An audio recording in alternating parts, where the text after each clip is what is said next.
Miranda. Here. Maniscalco. Here. Hurtak. Here. Vieira, Carlson, and Clendenin. Here. We have a physical quorum. Thank you very much.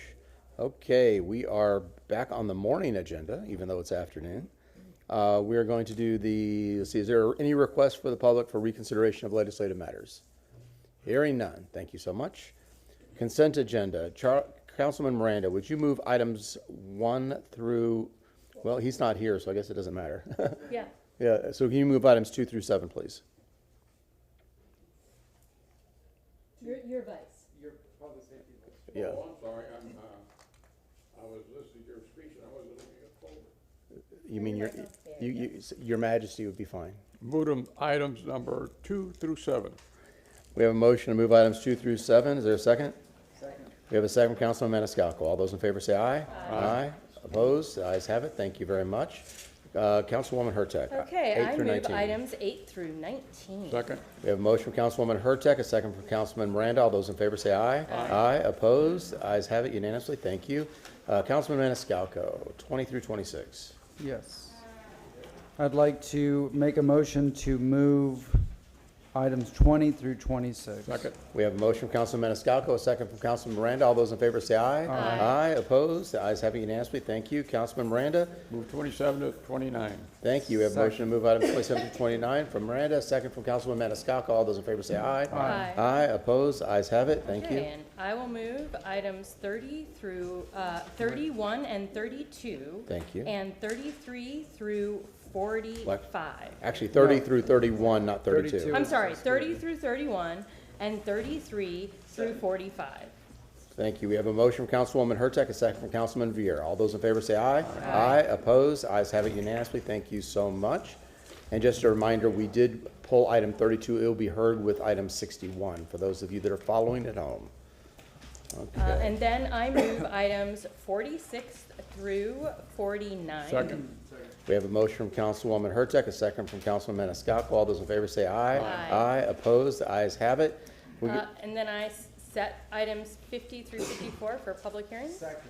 We have a motion from Councilwoman Hurtak, a second from Councilman Maniscalco to set the public hearings from items 50 through 54.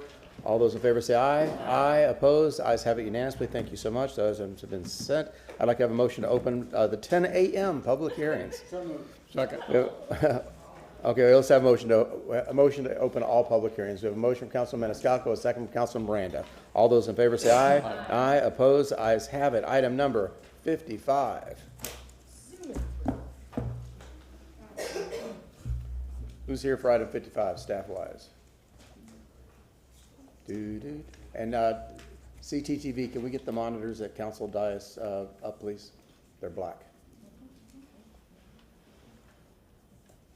Any staff for item 55? But we can't see that. Yeah,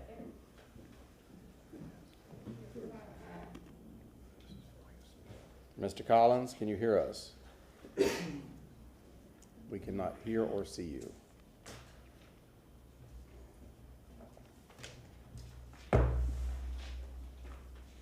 There we are. Check your microphone, Danny. We can see you, but we can't hear you yet. Is he muted on his end or ours?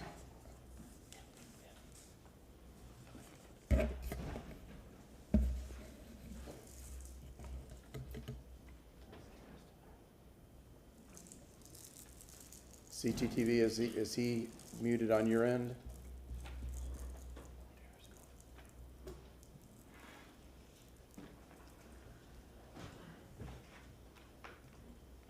Can you hear me? There we go. we Mr. go. Collins, item 55, please.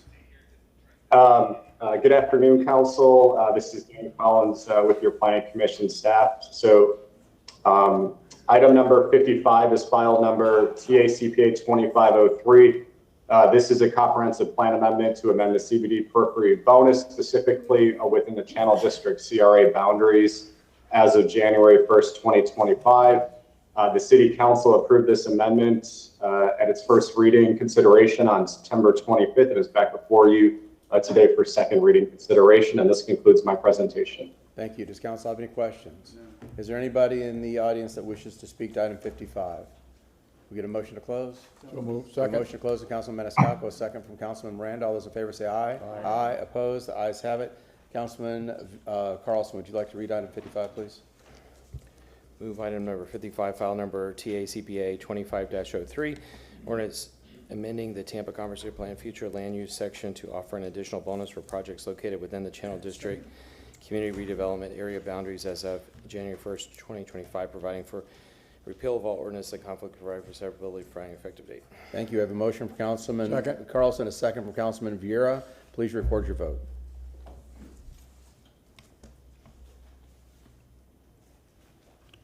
Motion carried unanimously. Very good. Mr. Collins, item 56. Danny Collins, again with your Planning Commission staff. Item 56 is file number TACPA 2505. This is a comprehensive plan map amendment to amend the future land use map for the property located at 1300 East Harbor Street and Channelside Street. This would assign the public, semi-public future land use designation on the subject site. The City Council approved this amendment at its first reading on September 25th and is back before you today for second reading consideration. And this concludes my presentation. Does council have any questions? Hearing none. Is there anybody in the audience that wishes to speak to item 56? We get a motion to close, please? Second. We have a motion from Councilman Maniscalco, a second from Councilman Vieira. Please record. All those in favor say aye. Aye. Opposed? Ayes have it. Thank you. Please record your vote. Oh, I'm sorry. Councilman Vieira, please. Yes, sir. No worries, sir. I move an ordinance presented for second reading and adoption ordinance amending the Tampa Comprehensive Plan Future Land Use Element, Future Land Use Map for the property located at 1300 East Harbor Street and Channelside Drive, assigning public, semi-public P/SP future land use designation, providing for repeal of all ordinances in conflict, providing for severability, providing an effective date. Well read. Councilman Vieira. Second from Councilman Maniscalco. Please record your vote. Motion carried unanimously. Thank you. Mr. Collins, 57. We're on a roll. Item 57 is file number TACPA 2508. This is a comprehensive plan map amendment to amend the future land use map for the property located at 2306 North Boulevard from residential 10 to residential 20. The City Council approved this amendment at first reading on September 25th and is back before you today for second reading consideration. Does council have any questions? Hearing none. Is there anybody in the audience that wishes to speak to item 57? Seeing none. Can we get a motion to close? So moved. We have a motion to close. Councilman Maniscalco, a second from Councilman Miranda. Councilwoman Hurtak. We need to Oh. vote. All those in favor, close, say aye. Aye. Opposed? Ayes have it unanimously. Councilwoman Hurtak. Thank you. File number TACPA 25-08, ordinance being presented for second reading and adoption, an ordinance amending the Tampa Comprehensive Plan, Future Land Use Element, Future Land Use Map for the property located at 2306 North Boulevard from residential 10, R10 to residential 20, R20, providing for repeal of all ordinances in conflict, providing for severability, providing an effective date. Second. We have a motion for Councilwoman Hurtak, a second from Councilman Maniscalco. Please record your vote. Motion carried unanimously. Okay, thank you very much. Mr. Collins, item 58. Item 58 is TACPA 2512. It's a comprehensive plan map amendment to amend the future land use map for the property located at 3618 West Euclid Avenue from residential 20 to community mixed use 35. The City Council approved this amendment at its first reading on September 25th and is back before you today for second reading consideration. Thank you. Does council have any questions? Is there anybody in the audience that wishes to speak to item 58? We have a motion to close from Councilman Maniscalco, a second from Councilwoman Hurtak. All those in favor say aye. Aye. Opposed? Ayes have it. Councilman Maniscalco, would you read item 58? Thank you very much. I have an ordinance being presented for second reading and adoption, ordinance amending the Tampa Comprehensive Plan, Future Land Use Element, Future Land Use Map for the property located at 3618 West Euclid Avenue from residential 20 R20 to community mixed use 35 CMU 35, providing for repeal of all ordinances in conflict, providing for severability, providing an effective date. Thank you. We have a motion from Councilman Maniscalco, a second from Councilman Miranda. Please record your vote.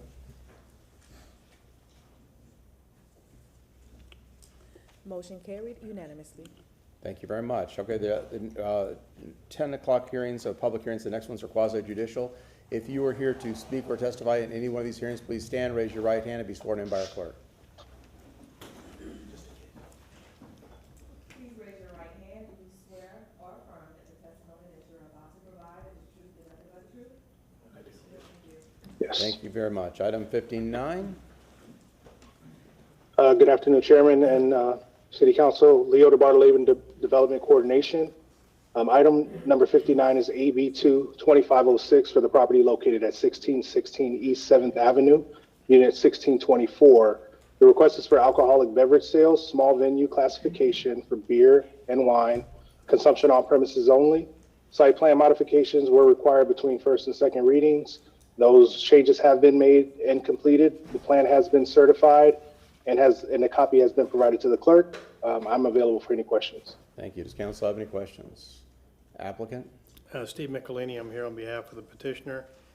You might recall this is an art gallery and retail, second floor only, beer and wine.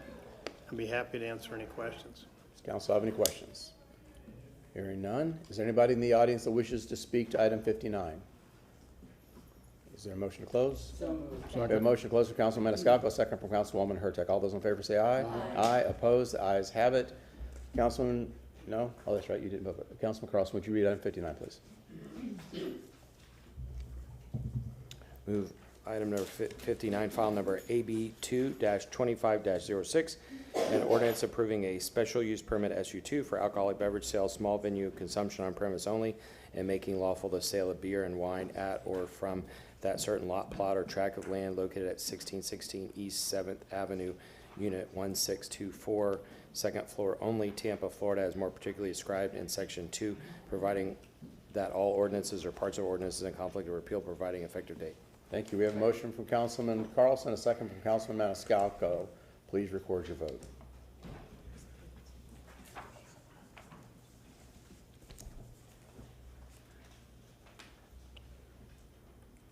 Motion carried with Miranda voting no and Vieira being absent at vote. Thank you, Council. Very good. Item number 60.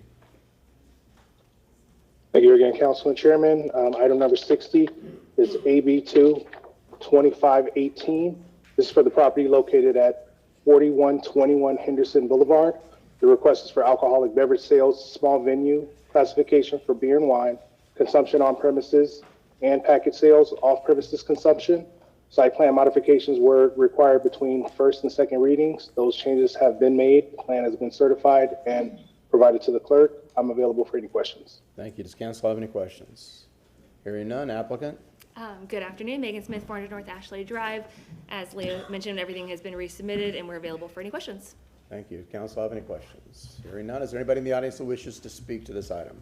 Move to close. We have a motion to close from Councilman Miranda, second from Councilman Maniscalco. All those in favor say aye. Aye. Aye. Opposed? The ayes have it unanimously. Please record your vote.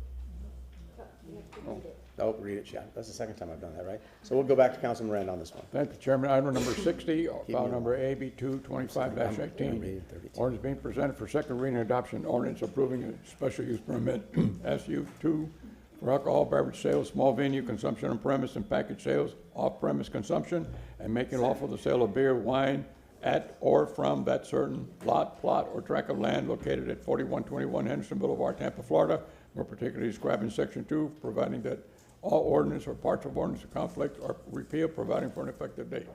Thank you. We have a motion from Councilman Miranda, second from Councilman Vieira. Please record your vote. Motion carried unanimously. Very good. Okay, now we are moving on to the 10:30 hearings for the, and this next is the petition to vacate public hearing on legislative matters. We're hearing item 32 along with 61.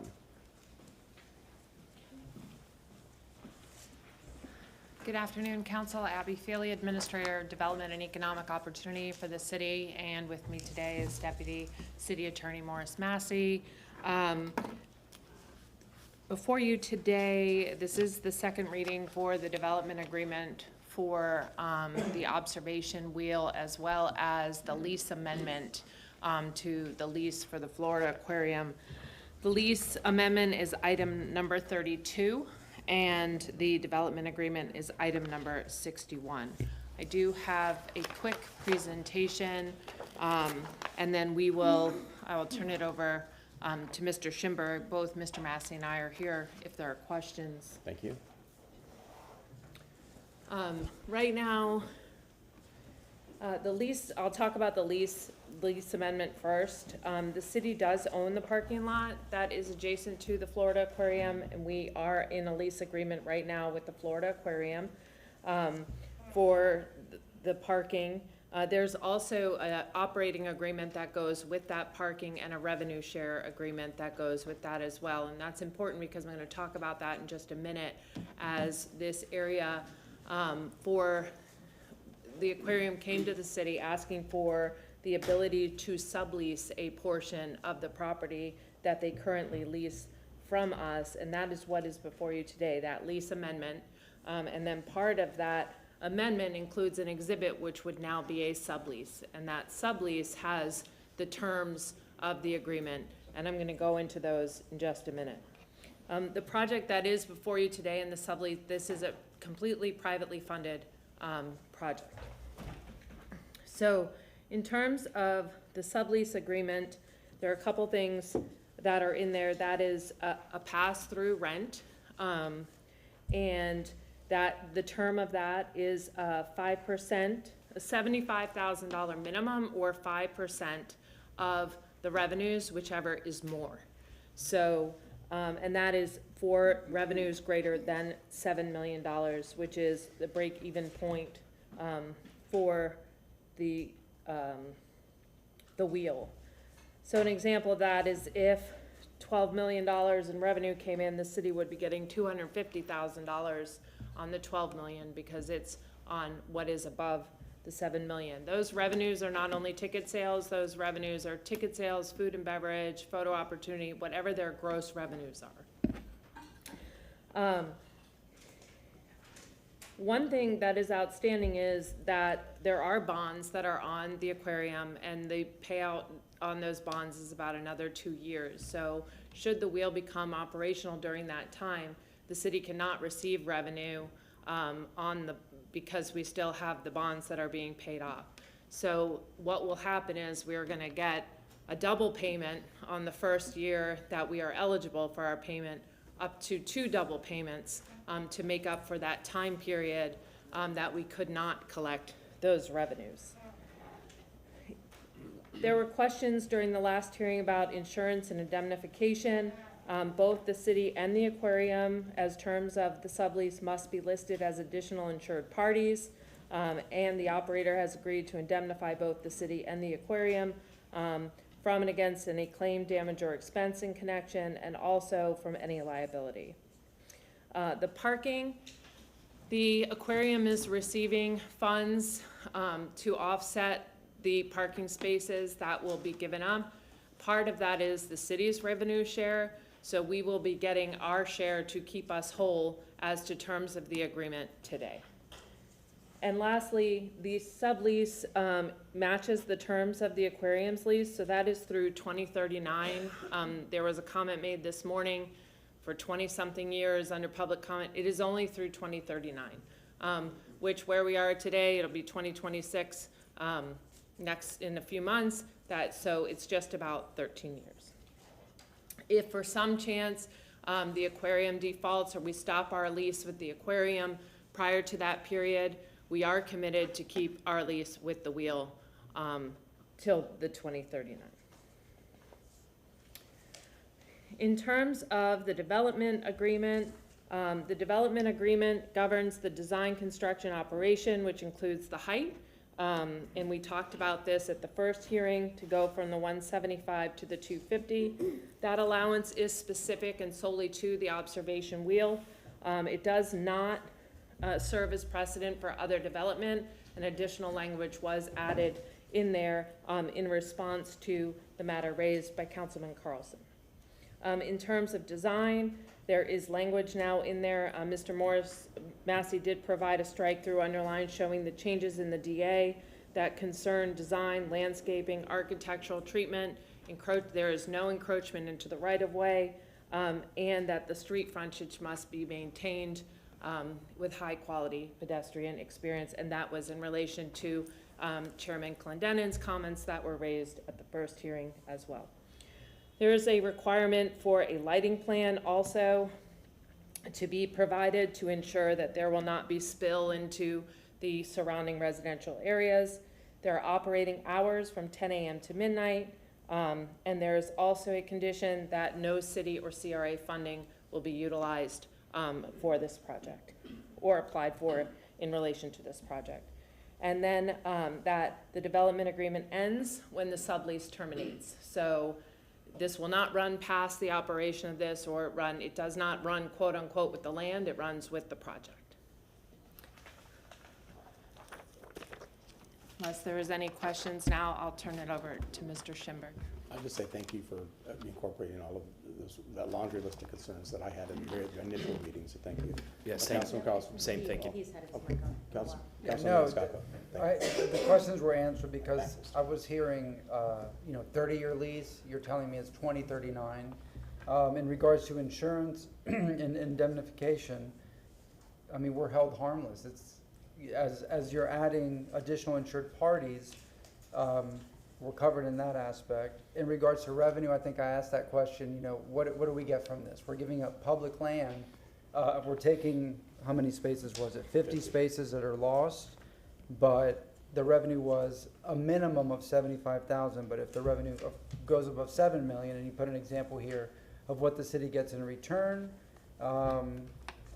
you mentioned lighting, because I asked about lighting. I didn't ask about outdoor music. Is music going to be played? Is this going to be, I don't know. How is this going to work?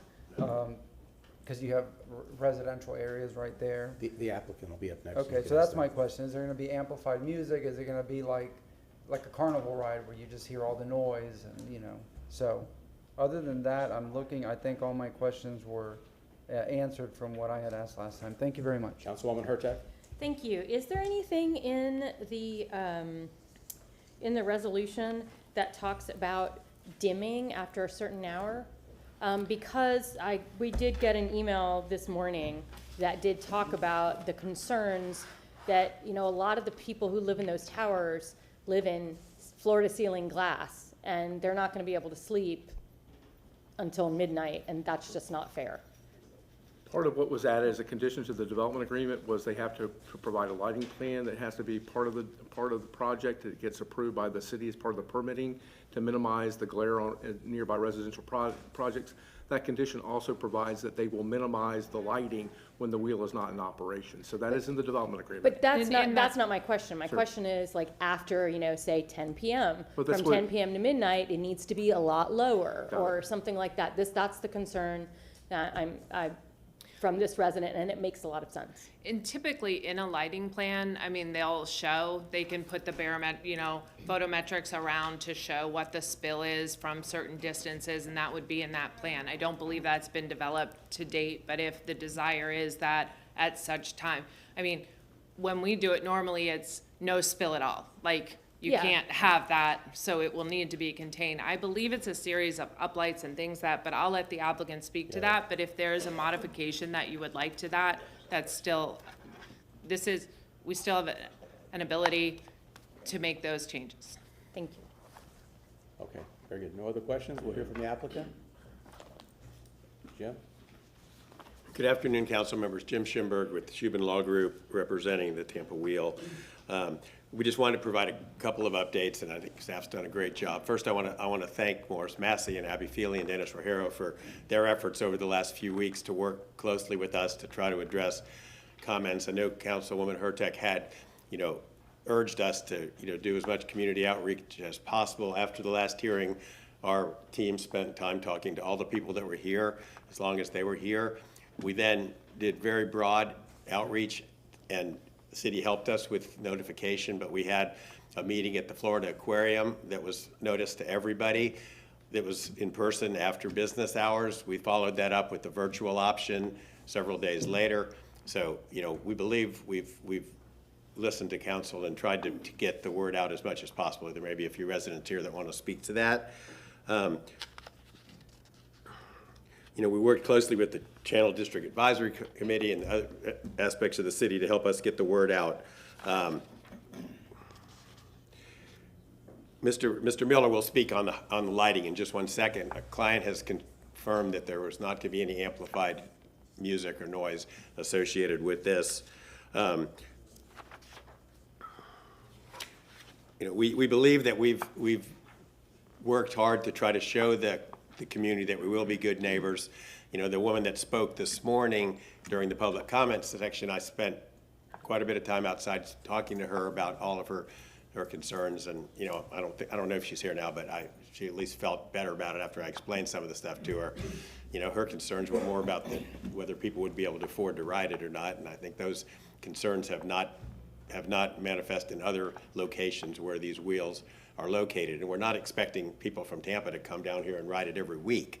We're expecting people to take advantage. If you have visitors in town from out of town and you want to show them, an amazing view from 250 feet, obviously cruise ship passengers, aquarium visitors, people that are already down in that area, we expect to be the majority of the ridership.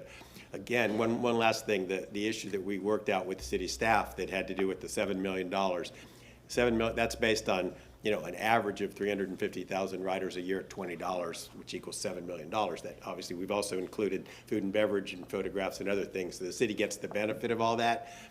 That's a very conservative estimate that our clients have come up with. We really feel like the numbers will be closer to 500,000 or higher, which would provide the city with significant revenue and above, in addition to the 75,000. But Ms. Feely did a great job negotiating on behalf of the city. Mr. Massey spent a tremendous amount of time working on the legal documents. Mr. O'Hara obviously was looking out for the city's financial interest as well to make sure it didn't adversely impact your bonds in any way.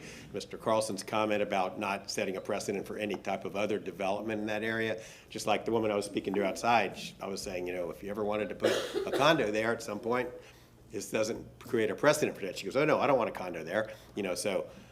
This is aquarium parking leased from the city. We're reimbursing all the money plus some for the spaces, because I don't think they get coverage all the time for those spaces right now. If at some point in the future, and I've been involved 10 years ago when the port had some potential plans to redevelop this area and 250-story towers and things that never really materialized, but if the city and the port and everybody else decides at some point that they want to redevelop that portion between Channelside Drive and the water, that'll be a long process. It'll have a lot of community engagement, and there will be plenty of time to, relocate this particular attraction if necessary, although we don't anticipate that's going to happen in the next 10 years. So I'm here to answer any additional questions. We have the rest of our project team here, including a representative from Stantec. Mr. Miller, let him just address the lighting really quickly. Tony Miller with Tampa Bay Wheel. We spoke to the residents, and we addressed 4 main concerns that we knew that we heard consistently. One was traffic, one was noise, one was lighting, and one was just the design. Does it feel like it fits the city? By far and away, the biggest, I think, issue was lighting. And one of the things that we let them know that part of the permitting process was that we were going to have to submit a lighting package that was going to be agreeable when we're going through the permitting process. And we shared with them that we have the ability to turn the lights way down, that we do have control, that there's 5 different components of lighting, and that we do have the ability to do that. And most wheels that are similar to what we're dealing with, the Seattle wheel is an example, a lot of similar characteristics, worked with those condo folks, and post 9 o'clock, we were dimming the lights. 10 o'clock, we're closed most of the nights. So we are really adamant about being good neighbors. We want to listen. And so we have no issues with making sure that the lighting is addressed to the satisfaction of the folks that are living in the Channel District area. Councilwoman Hurtak. I just have a follow-up question about that. Sure. So you're going to be able to dim the lights at 9 p.m., starting at 9. Correct. And you said, but hours here say 10 a.m. to midnight, Mm-hmm. but you're saying 10 p.m.? There are, to get into the kind of 5 lighting packages, just to give you a little bit better context. There's lights that are on the gondolas. Those lights we need to keep on, but those create no light outflow that's going to be a problem for people. The light that goes around the rim is another one that we need to keep on, but again, that's not something that's creating a lot of outflow light. Those just let people know that the ride is open. Those are really the ones that we need to maintain between that 9 to midnight time frame. The other ones, you've got spoke, you've got hub, and then you've got uplighting. All of those can be controlled, dimmed, almost completely turned off. So we can manage that light outflow to the degree that it does not create any intrusion for the residents that live in the area. The one other issue that I think is important to recognize is the hours that it's allowed to operate go from 10 a.m. to midnight. They're not necessarily going to be open every night till midnight. There may be some nights when there's not that much business, or there may, New Year's Eve, they might be open till midnight, Friday and Saturdays. So, they're going to run a business, and they're partners with the city, so they want to try to maximize the revenue, generate as much revenue for themselves and for the city as possible, but they're not going to be open from 10 to midnight if there's nobody down there. Correct. Typically, it's Friday and Saturday night to 10 to. Additionally, I don't know how to put this in a resolution or do something, but I really do appreciate you reaching out to the community. And what I would ask is that as you develop this lighting plan, you do another set of meetings so that people can understand. Once you have come up with an agreement with the lighting plan, set another meeting. Do the outreach you did before. I think that is what I'm hearing, the biggest concern, as you said, that you had heard.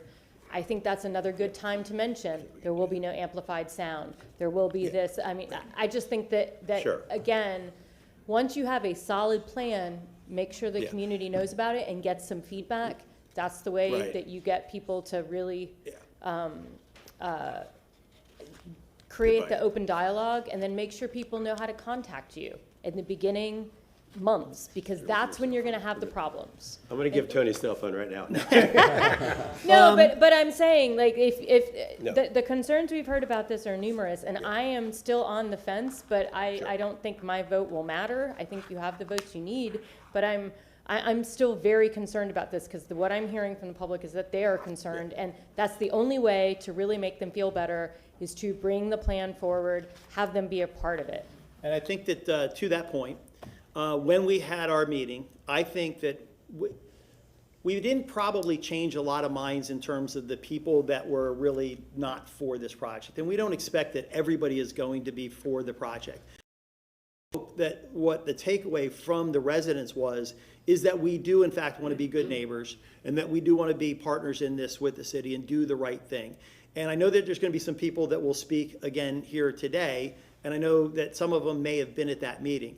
So I'm not asking them to speak on behalf of us, other than to say, did they feel that we did in fact listen, and that it did feel like, hey, we are going to try to be really good partners with them and do the right thing. And I believe that the people that were at that meeting walked away feeling a higher level of comfort around the knowledge that we are there to listen to them in an honest and earnest way, and that we do want to work with them and to address their concerns. So I don't know, taking a little risk asking the folks that are here to see if what their thoughts were of that, but I believe that is the case. And again, the last point that I'll just make is that I was asking the clients during our lunch break, when do you think the best case scenario that we can get this open would be? And, we're hoping that, within a little more than a year that we could have it open, having addressed 2 years, the bonds are paid off. So hopefully by next November, we'll be able to get it open. And prior to that, we'll be able to, as part of our outreach, to have, reach out to all the people. We have a great list now, a great way to reach out to people, let them know, hey, we're going to have a meeting and we're going to tell everybody about this great opportunity that's coming. We'll obviously make sure to show them that we're good neighbors, that we want to be good neighbors, give them contact information for people that are going to be running it in case there is a complaint at one night where somebody's light's going into their window, whatever. So yeah, we're absolutely committed to being good neighbors and to try to work with the people in the Channel District who, we want this to be a positive thing for their community and the city. I don't know if this is a question for you or a statement from you and then a question for staff. I don't remember seeing a provision in the agreement that allows for later hours for special events like New Year's Eve or Super Bowl or. Yeah. I mean, is that not, is that we're something? not asking for any ever ability to go beyond 12. No? And we don't, like I said, we're not going to be open to 12 every night, but we don't ever anticipate. I'm just thinking going beyond. about special events maybe that you want to have that ability. Yeah, I mean, we don't need that, right? No? Okay, I'm trying to help you out here. The way the provision reads is that the general hours of operation can be varied between the aquarium and the wheel operator, but generally they can't operate before 10 or after midnight without the city's consent. So that they could come to the city if there was something. So they could potentially come and ask, Right. but we'd have to say it's okay, and that was put in to protect the residents in Channelside. Okay, sounds good. Okay, very good. Okay, is that it? You done? Okay. No other questions? Staff, you're good with that as well? Okay. Is anybody in the audience that wishes to speak to this item? If you would just come and line up on the wall, I will call you up in the order that you show up on the wall.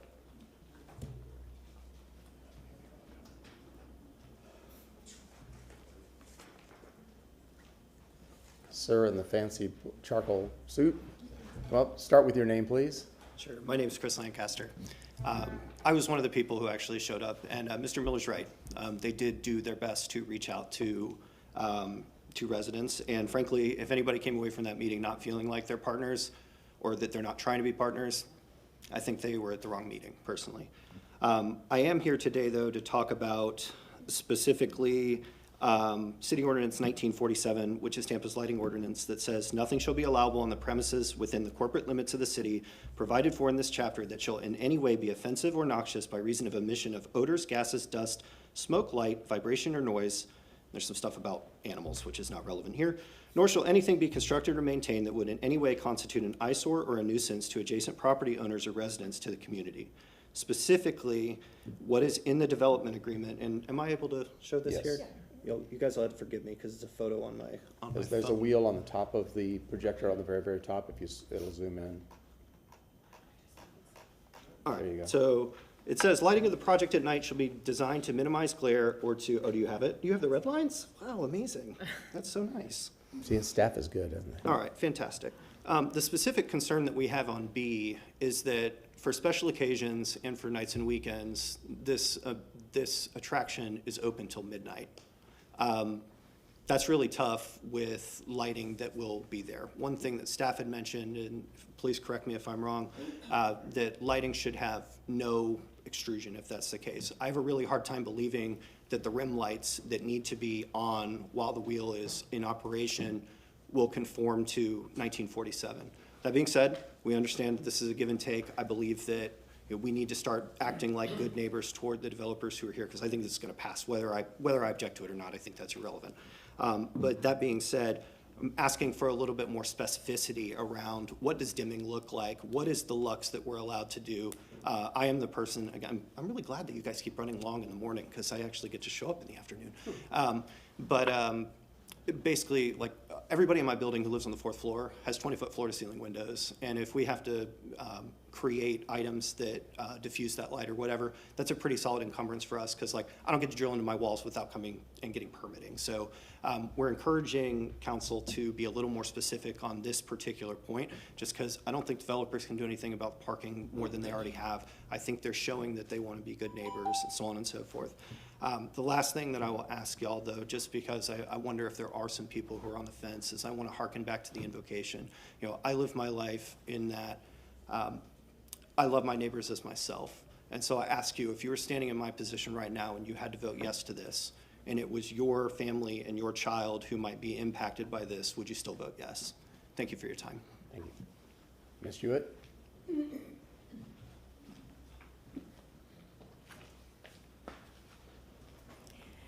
Good afternoon, Allison Hewitt. Not here to speak against the project. I'm here because I historically come here about policy and procedure. And as an East Tampa resident, I am completely offended that something like the wheel gets moved and fast-tracked, and we're here in a matter of weeks and months, and we do a pre-development program, and it takes 5 years, and it still hasn't rolled out. And policies and procedures and statutes are important to me also, as you've seen me be able to talk about. And Florida Statute 163.380 make sure that before any property located within a CRA is leased or subleased or sold, it has to be open for bid for the public. We hear this in other projects. We hear that you hold us to it in other areas that the CRA property owns, and we can't do anything until we go through this big RFP process. Well, this is the same thing. The City of Tampa has already been in court. The City of Tampa, Tampa Heights Riverfront Community. The Second District Court of Appeals held that the city violated Florida law when it amended a lease to transfer a public building to a private developer without issuing an RFP. if we're gonna do what we need to do for this one, we need to make sure we're standing for the people here too, who don't have the money for a lobbyist, who don't have the money to be able to have all the advertisements. And if you're gonna treat them this way, you've gotta treat everyone else in the CRA the same. Ms. Pointer? Good afternoon, Stephanie Pointer. And I think Allison just brought up a big issue. I'd like to point out that I got a text message a few minutes ago that the Meridian and Channelside Lofts, Phase 1, were not contacted per the HOA presidents and folks who live there. I've not heard anything about anybody having anything positive to say about this. And I don't give a flip about this. I really don't. I swear I don't care, because I will never spend the money to get on that joker, and nor will my family. So, you know, I don't really have a vested interest in this, except for the fact that I find it hard to believe that these folks have met with the public repeatedly when all I have seen on social media is negative. Not just negative, but nasty negative about it. And I got to stand up for my neighborhoods. Have they actually truly, where's the evidence? Where's the sign-in sheets? Let's see them. Because I know, last I heard, you guys only got a couple positive letters from people who are in development or do development, or that's their main field of expertise. But, you know, if what Allison says is true, oh my goodness, let's not violate state statutes. Thank you. Thank you. Okay, hearing no one else. Councilwoman Hurtak. Well, I mean, I'm going to ask Mr. Massey to come up and address that, because obviously we want to make sure. I did want to address that issue, actually. Yeah, thank you. What the Riverside Heights decision says is that we cannot dispose of an interest in a city-owned land in a CRA without going through the RFP process. This interest has already been disposed of. We've already entered into a lease with the aquarium. We are amending that lease to allow the consenting to the sublease. That's all really we're doing. It's the contractual arrangement really is between the aquarium and the wheel operator. I do not believe that runs afoul of the CRA statute or Florida law or the Riverside Heights decision, because we are not disposing of an interest. We've already disposed of that interest. We've already given that interest to the aquarium. All we're doing is consenting to the sublease, allowing the aquarium to sublease the property. That's good. Anything else? Okay, can we get a motion to close? No rebuttal. Before we close, I just want to put on the record that I have not spoke to anyone there regarding this subject matter at all. Anyone who's come before me. So let me clear that out. Okay. You want a rebuttal? Just real quick, I know that the point was raised about what we've done to reach out to everybody. And I do want to, I'd ask that we get some specifics around that, just so to address that very specifically. What we did within 24 hours of Councilwoman Hurtak's suggestion that we need to talk to the residents in a much more meaningful way. We sent emails with, and we sent this, by the way, to council, so you saw the notification that we put together. We tried to be a lot more clear than what the original notice was, that, you know, we're mandated by law to go to the 390 residents within 300 feet. So we did something much more significant. We sent it out to Sky House, we sent it out to the Grandview, Channel Club, 101 North Meridian, the Towers, and the Place, all of which forwarded those emails on to their residents. One of them could not do that, so we went and we took flyers down there, and we made sure that we at least put some flyers up to create notice. We sent it to City. City put it on its Facebook page to provide notice. We sent it out to more than 180 individuals who had previously expressed interest in Channel District matters. That was through the CAC. And we also sent it out to the city council members, copies of notices that anybody who'd sent something to city council about this issue, we made sure that notification got out to all of them as well. So we feel like we did, within a 24-hour period, yeoman's work to try to get this out to as many of the local residents as possible. And I would like to address the idea that what you've heard online is what I would expect to be the negative. There's not a lot of people that get online and talk about the positive, but I do think that there is a overwhelming majority of people who are very supportive of this project and will find great value of it. And while I respect the voice of those that are not for it, and they're vocal, it does not reflect the majority. So I think it's does not characterize the support for this project. Hopefully that gives you some context. One last thing, we also sent it to all the registered neighborhood associations within the area, so. Thank you. Can I ask staff, what is the legal requirement for notifications for this particular item? Publish the 2 notices. They're required to publish the notice twice, at least 8 days before the hearing. Name, sorry. Morris Massey, Deputy City Attorney. They're supposed to publish the notice twice, 8 days before each public hearing, which they have done, and then they're required to notice the same radius distance as if it was a rezoning. So they've noticed all the individual property owners within 300 feet, plus all the registered neighborhood and organizations which normally would obtain a notice letter regarding a rezoning. So they've complied with all of those requirements. And I just say that because I think there's just a misunderstanding in the public about what this council considers legal notification and what we can hold people accountable for. And what you just heard from the applicant is they went way above and beyond on all of that. So that's, Mr. Clanton, can I just mention one thing really quick? And we also, again, the parcel that we're talking about is about 7 acres. The portion that the wheel is going to be on is a little bit less than half an acre. We did our notice from the 7-acre parcel, not the half-acre parcel, just to even increase the notice even further. Thank you. Thank you. Very good. Anything else? Anybody else? Okay. Hearing nothing else, can we get a motion to close? Second. We have a motion to close from Councilman Maniscalco, a second from Councilman Viera. All those in favor say aye. Aye. Opposed? The ayes have it. Can I get a motion to move item 32? So moved. We have a motion from Councilman Viera to move item 32. We have a second from Councilman Maniscalco. Councilman Hurtak. I said I was on the fence about this, but we might get more than $75,000, but to me, that's just not worth the risk. And I know that I'm in the minority, but I just think that $75,000 is not worth the community's frustration and the light and the other issues. And so I'm going to respectfully vote no. Councilman Carlson. Yeah, I appreciate all the extra work that the applicant went through and the city staff in doing all this. My concern is the impact on the aquarium. The families in my district anyway have been up in arms about the aquarium's decision to get rid of the splash pad and replace it with sea lions or whatever they're doing. They think that was a bad decision, that it was misguided, and they're questioning their membership. And now they're complaining because they think they say parking is already limited and we're going to be even more inconvenienced than that.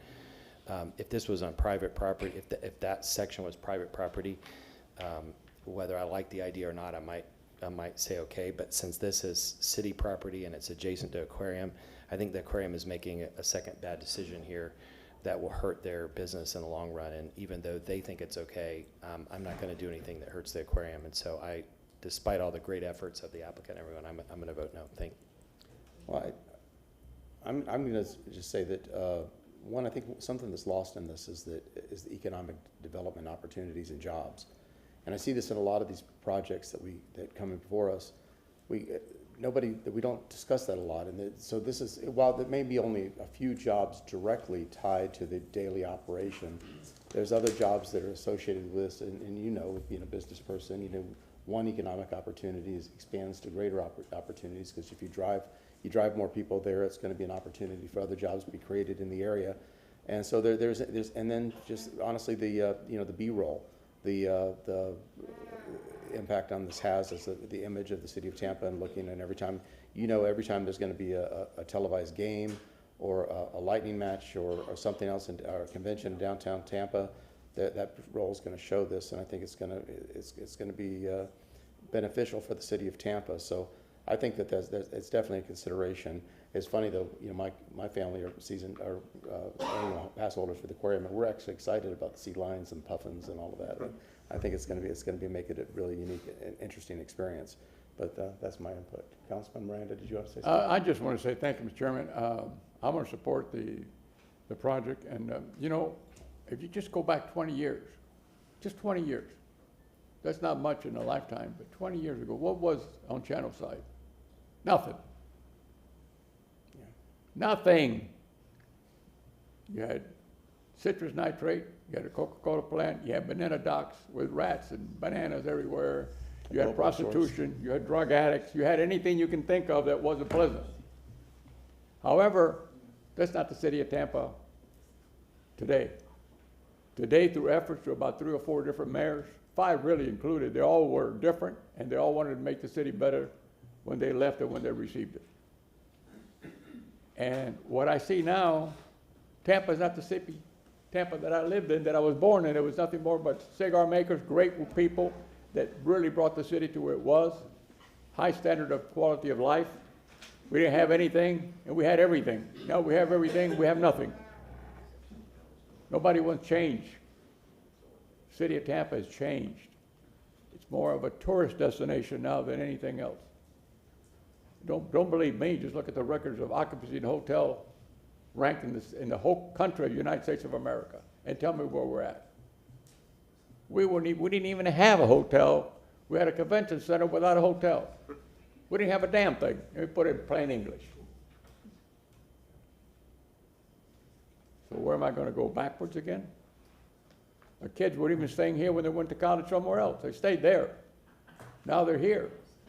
University of Tampa had an enrollment of about 1,000 when I was there. Now it's enrollment of 11,500, greater than Princeton and Wake Forest in enrollment. They have over 50,000 applicants for 1,100 spaces at the University of Tampa. And we're still not happy. And you know what? We're never going to be happy. That's some mentality. Thank you, Mr. Chairman. Councilman Vieira. Thank you very much, Mr. Chairman. I'm going to support this, and some of the reasons have been stated. And Chairman Clendon, I think, gave out some good views with regards to what you said, the B-roll. You know, I think that is very, very true. And it is going to be something that people can use in the area. It's going to be something that's only going to benefit the area.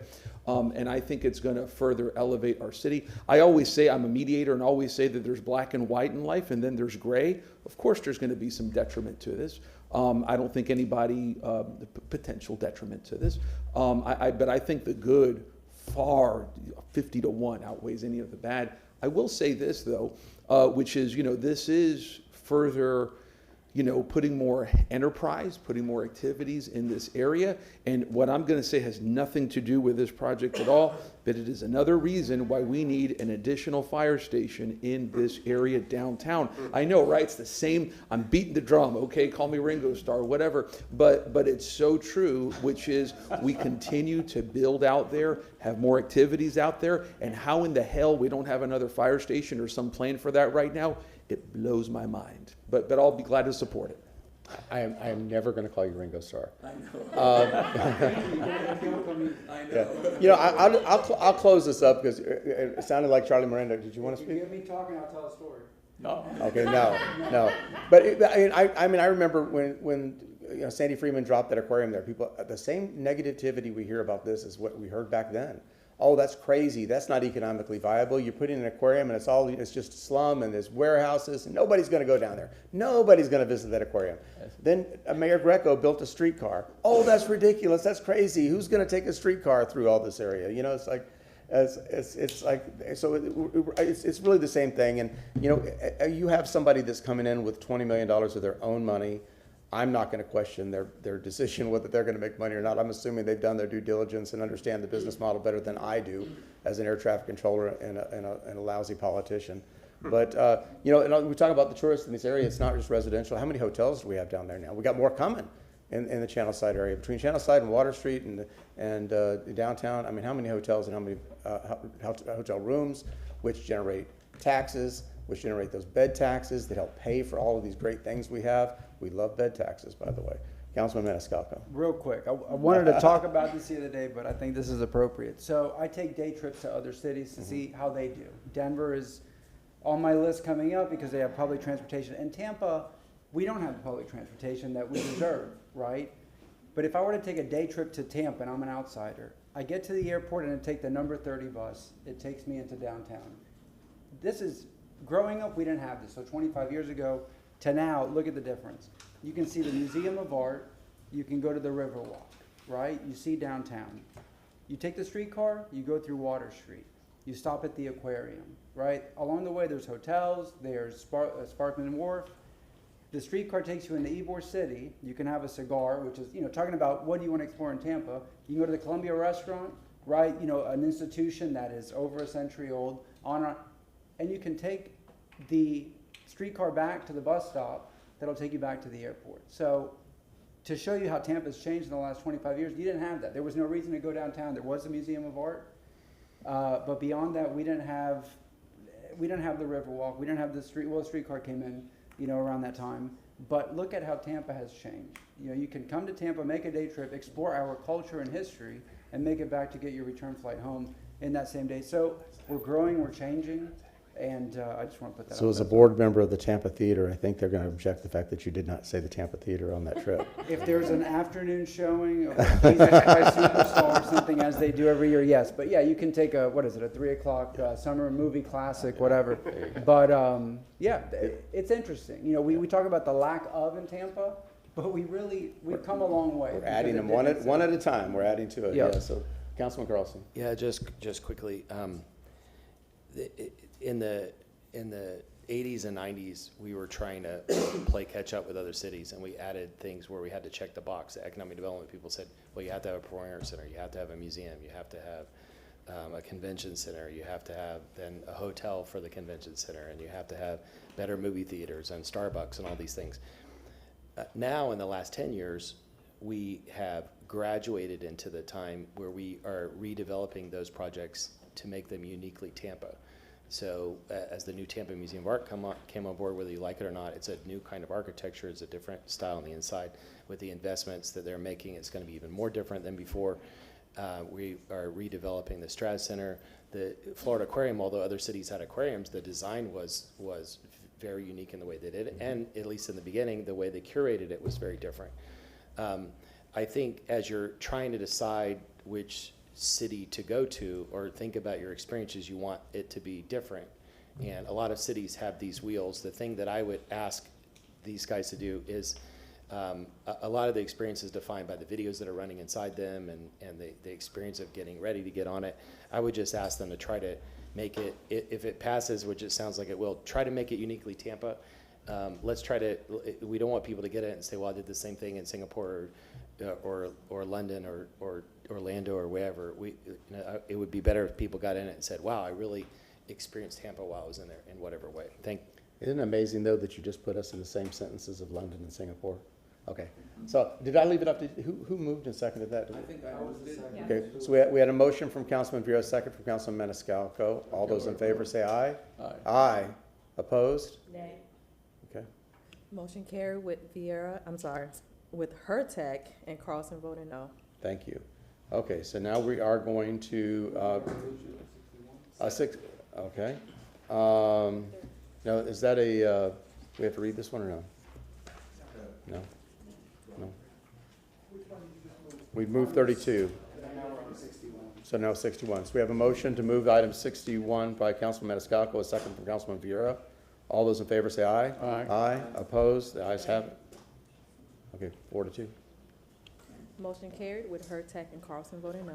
Very good. Thank you. Congratulations. Yes, we are now at 73 per our agenda review.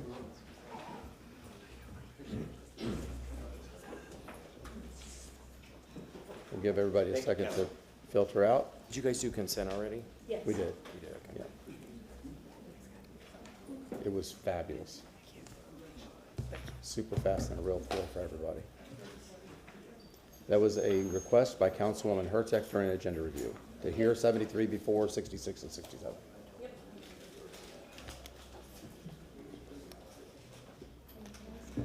Yeah. Yes, absolutely. Who is going to present 73? The stars of the show. A Good afternoon, Council. Brandon Campbell, Interim Director of the Mobility Department. I do have you on here who will be giving the presentation for item number 73, the Lower Peninsula Project Report. And then, of course, at your direction and your pleasure, we will move to 66 and 67. We have some support here for those as well. So I will turn it over to you on.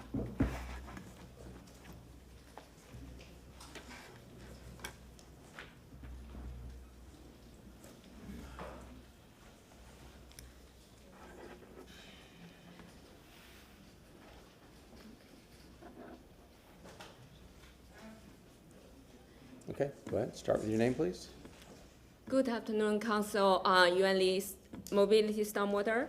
And we appreciate this opportunity to have an overview of Lower Peninsula stormwater capital improvement, which is a highly successful design-build project currently in closeout phase. This is a motion and 10 specific questions that the Council is seeking information related to project schedule, budget, cost, deliverables, and benefits. Our agenda today pretty much follows the order of these questions. Next to the agenda is the project map, which is located in Lower Peninsula Watershed, which is about 8.6 square miles in South Tampa, and where the frequent flooding existed due to inadequate and aging stormwater infrastructure. So this project consists of design and construction of new stormwater conveyance, collection, and outfall system, and also a stormwater pond in the middle of MacDill 48 Park, and to provide flood relief as well as water quality treatment. This project also includes various upgrades to the water infrastructure. And major timelines are identified in this slide, and the notice to proceed was issued at the end of 2020, and the final design was delivered about a year after the NTP. And the Council approved the guaranteed max price in July 2022, and the construction has lasted about 3 years. And we just did the final walkthrough about 2 weeks ago, and in the process of closing out this project by November. And I do want to mention that the first part of this project was in the middle of a pandemic. The schedule of the project was minimally impacted. In fact, some tasks were delivered even ahead of the schedule, such as the design. And this table summarizes the project budget, including the pre-construction services, is 2 amendments, GMP, and a single change order with a total of $59 million. And this slide delves into the details of the design scope of work, and you can see the budget is about $3.5 million in total. There are 2 amendments, including water distribution redesign and additional services allowances. Guaranteed max price is about $55 million with a single change order. And due to the cost increase, as we mentioned, was part of the pandemic, and the cost and labor went up, and there were requests for cost increase from the park amenities as well as water main upgrades. And this table summarizes the usage of contingency funds, and as mentioned, most of these are associated with labor and material cost increase, and also we have to deal with field conditions to modify the design sometimes, accommodate the field conditions sometimes to address the public requests. And the approval of usage of contingency money follow a very strict approval system, and we fully verify them and also documented them. And this is a summary of cost of Siemens subcontractors. You can see a big chunk of money went to the materials, and followed by the various professional services, most likely most related to the pre-construction services. And this is a summary of the deliverables or measurable outcomes of the project. This is including both stormwater, water, wastewater infrastructure, and the newly paved road and park, and the stormwater pond. And this slide summarizes the key implementation date. There is about 2 years apart between the first and the last piece of the box installed, and McDill 48 Park was opened to public about a year ago. As mentioned, despite the pandemic and other things going on, this project has stayed on schedule for the most part, and with minor justifications to accommodate school start and hurricane and additional work. And this is the project spending to date. We do not have the final number yet, but we anticipate this project will be delivered under budget. And unused capital funds will stay in the stormwater capital program. One possible use that we have already identified is the 5-year wetland monitoring obligation that required by the FDEP. Tremendous benefits are being brought by this project, both hard and soft, including flood relief, improved water quality, and natural system enhancement and parks. And we do want to highlight a couple of things. This is another successful case that we have successfully collaborated between stormwater and water to minimize the disruption to the neighborhood. Instead of twice, we just do them once. And also we save the cost for the restoration with a parallel effort for their pipe replacement program. And another thing that we want to emphasize is the resilience and sustainability of the neighborhood. There are many recent articles talking about reduced home values in the flood-prone areas after hurricanes, especially, and we have seen those discussions, and also we see the people moving out of these flood zones and the business left these flood zones. But with this implementation of this project, we are confident that the community is staying strong with generations to come. And the city has been very lucky to receive various funds for the stormwater capital improvement projects. For this particular one, about 2/3 of the funding are provided by state and regional agencies. The awarded projects not only engineering sound, but they are highly cost effective, and the multiple benefits are being brought to the community. And also this project received various professional awards from the organizations.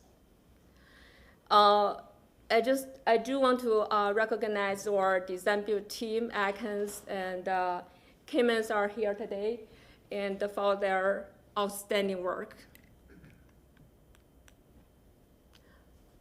Again, we are excited with the completion of this project and appreciate the opportunity to reflect this project with the council.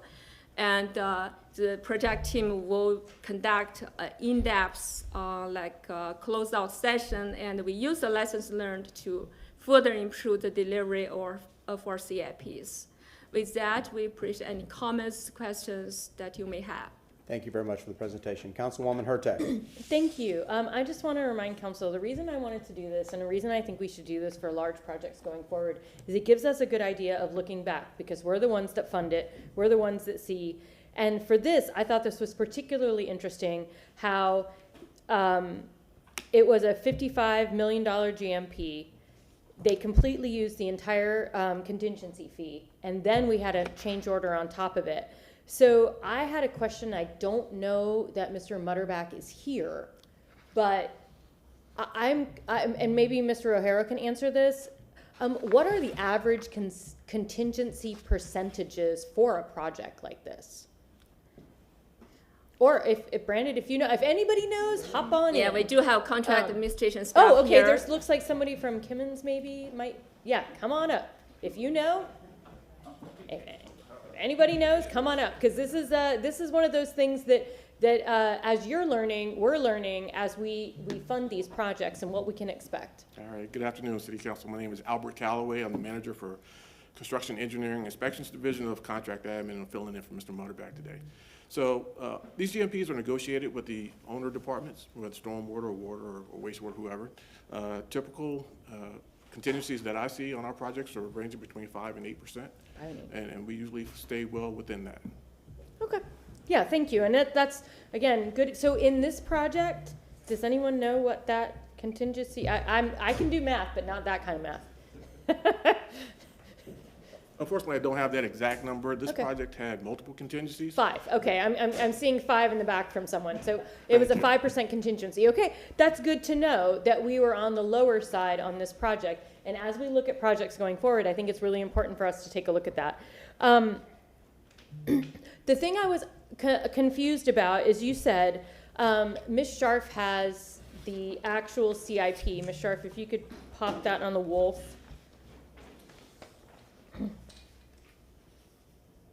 If we could have that up on the Wolf. Thank you, and if you shove it up just a wee bit. Okay, there we go. So right now, this is the bond series that we had a bunch of money in this project, and we had 20 million from the bond series in this Lower Peninsula Watershed Plan, and it does not seem that this 20 million was used. So you talked about, Ms. Lee, about possibly using the capital overage for monitoring, and I don't know that we can use capital funds for that. Can you expand on what you intend to do with the rest of this 20.9 million? Or Mr. O'Hara, one or the other, if whoever wants to talk about this. And I'm curious why it sat in this account when we clearly have known for at least 6 months that it was not going to be needed. Mm-hmm.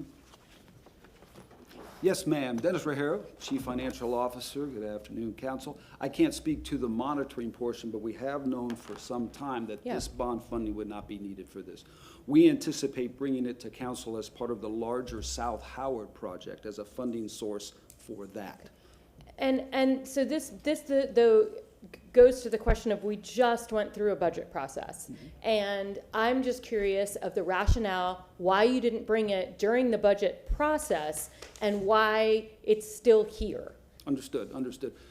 Twofold. Primarily, we wanted to bring it forward along with the guaranteed maximum price, the GMP, when we get that for the South Howard project, because it's such an unknown right now. We also wanted to make sure that this project was closed out without any unknown surfacing that we'd need this funding for.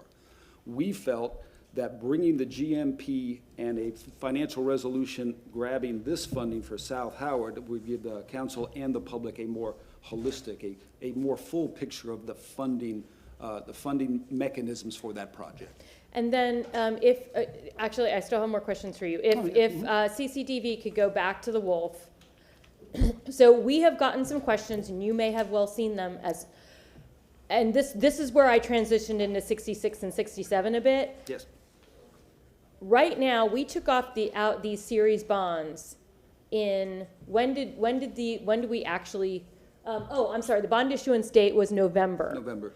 And we've only used 5%. Mm-hmm. Why in the world did we take so much money out if at this point we have not spent any of it and are still just paying for the interest? Good question.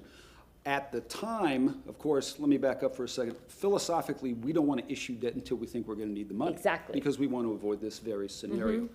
But life happens. So I can speak to the fact that at the time, we issued the debt because we thought we'd need the money a lot sooner than it appears we did. Now, I think that does have some factors associated with that are the timing of the project, the progress of the project. For instance, I think we thought we'd have more, either a GMP or be closer to a GMP at this time than we are now, obviously. So all I can say is, at the point in time, we thought we'd need the money a lot sooner than we have needed it. Okay, because that's something that the public brought to our attention, Yes. and to be honest, I completely get it. Yes, me So, so from this, and I'll just tell you, I may have it together today, I might have to wait till next week, but I really do want a recounting of that. I think this body needs to know a recounting of pretty much all of our bonds. Where are we? And is this happening elsewhere, or is this the only bond fund where we're paying on and just not using? And from that, also, I mean, we got a reimbursement resolution that was saying more money, even though we had this money. And so I'm again, we kind of want to talk about all of this together. But I to go back to this project, first of all, I want to say it's a phenomenal project. I got a chance to go out there. I mean, they even had Eagle Scouts building. Was it some type of bird housing? Was it eagle housing? That seems like not right, but maybe, I think it was housing for eagles or housing for some type of owls. That's what it was. It was an owl housing, and it was very cute. And the walking path is beautiful, and all I hear is wonderful things about the park. And I encourage any resident who hasn't been down there. It's far from my house, and I have made the trek because it is just such a beautiful space. And again, I want to appreciate that out of this $55 million or $59 million so far, we received grants of almost $37 million, or $37.5 million, which is huge. And I would be remiss if I didn't say thank you to both Mr. O'Hara's team, Stormwater team, everyone else who had anything to do with that. Getting more of our own money back, as I like to say, to spend on projects is really, really beneficial and really appreciated. But that was, and I really do appreciate the rundown, and I would like to see this more on some of our big projects to just give council an idea of what happens in the end. We always see the beginning of the project, but we never get a financial recounting in the end. And so I want to say thank you so much for doing this exercise with me. I know it was a lot of work in the background, but I think we'll get used to this. And I do expect that we'll have more questions moving forward, but I was particularly interested in that extra $20 million. Yeah. So, And if I can postscript that, man, yes, this project has been a stellar success, and our success with all of that grant funding, is one of the reasons that mitigated the necessity for that bond funding. So exactly. And so I think that's a wonderful thing. And again, I really do appreciate how now. Okay. Yeah. Can I go to Councilman Carlson? Yeah, thank you. Councilman Carlson. Sometimes it's an advantage to go second. First of all, thank you to staff. Thank you to Kimmons. Kimmons did an outstanding job on this, where there are other projects where we've heard complaints. I think I don't know how you pronounce it, Zamina or Zamina, you're in the back. But thank you. He's on the Harbor Island project, on this one, he and his team are fantastic at following up with community, and you can see the quality of the work they did working with staff.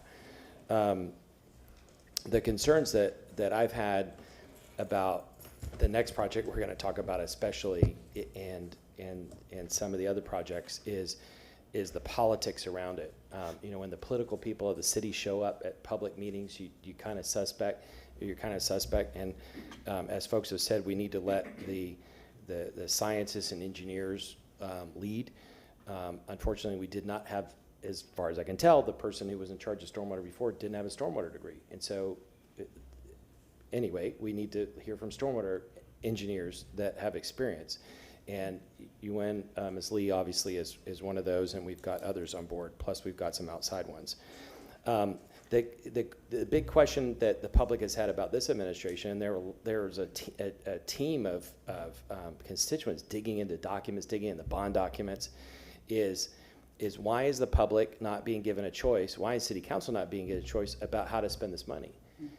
This South Howard project is divisive.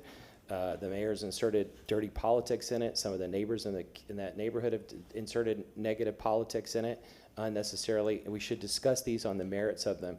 As somebody mentioned earlier, we're required to have the broadest impact on the public We already know from testimony of the former director and others that it's barely, the South Howard project is barely going to impact Palmacia Pines, and it's not going to help Parkland Estates except in a regular storm. It's not going to help. Councilman, we're going to hit 66 I'm leading, after this.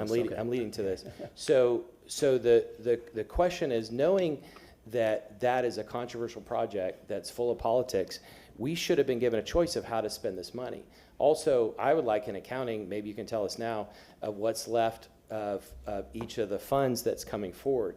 As I understand it, if we decide on a $100 million project, we're going to have to raise stormwater taxes to address it.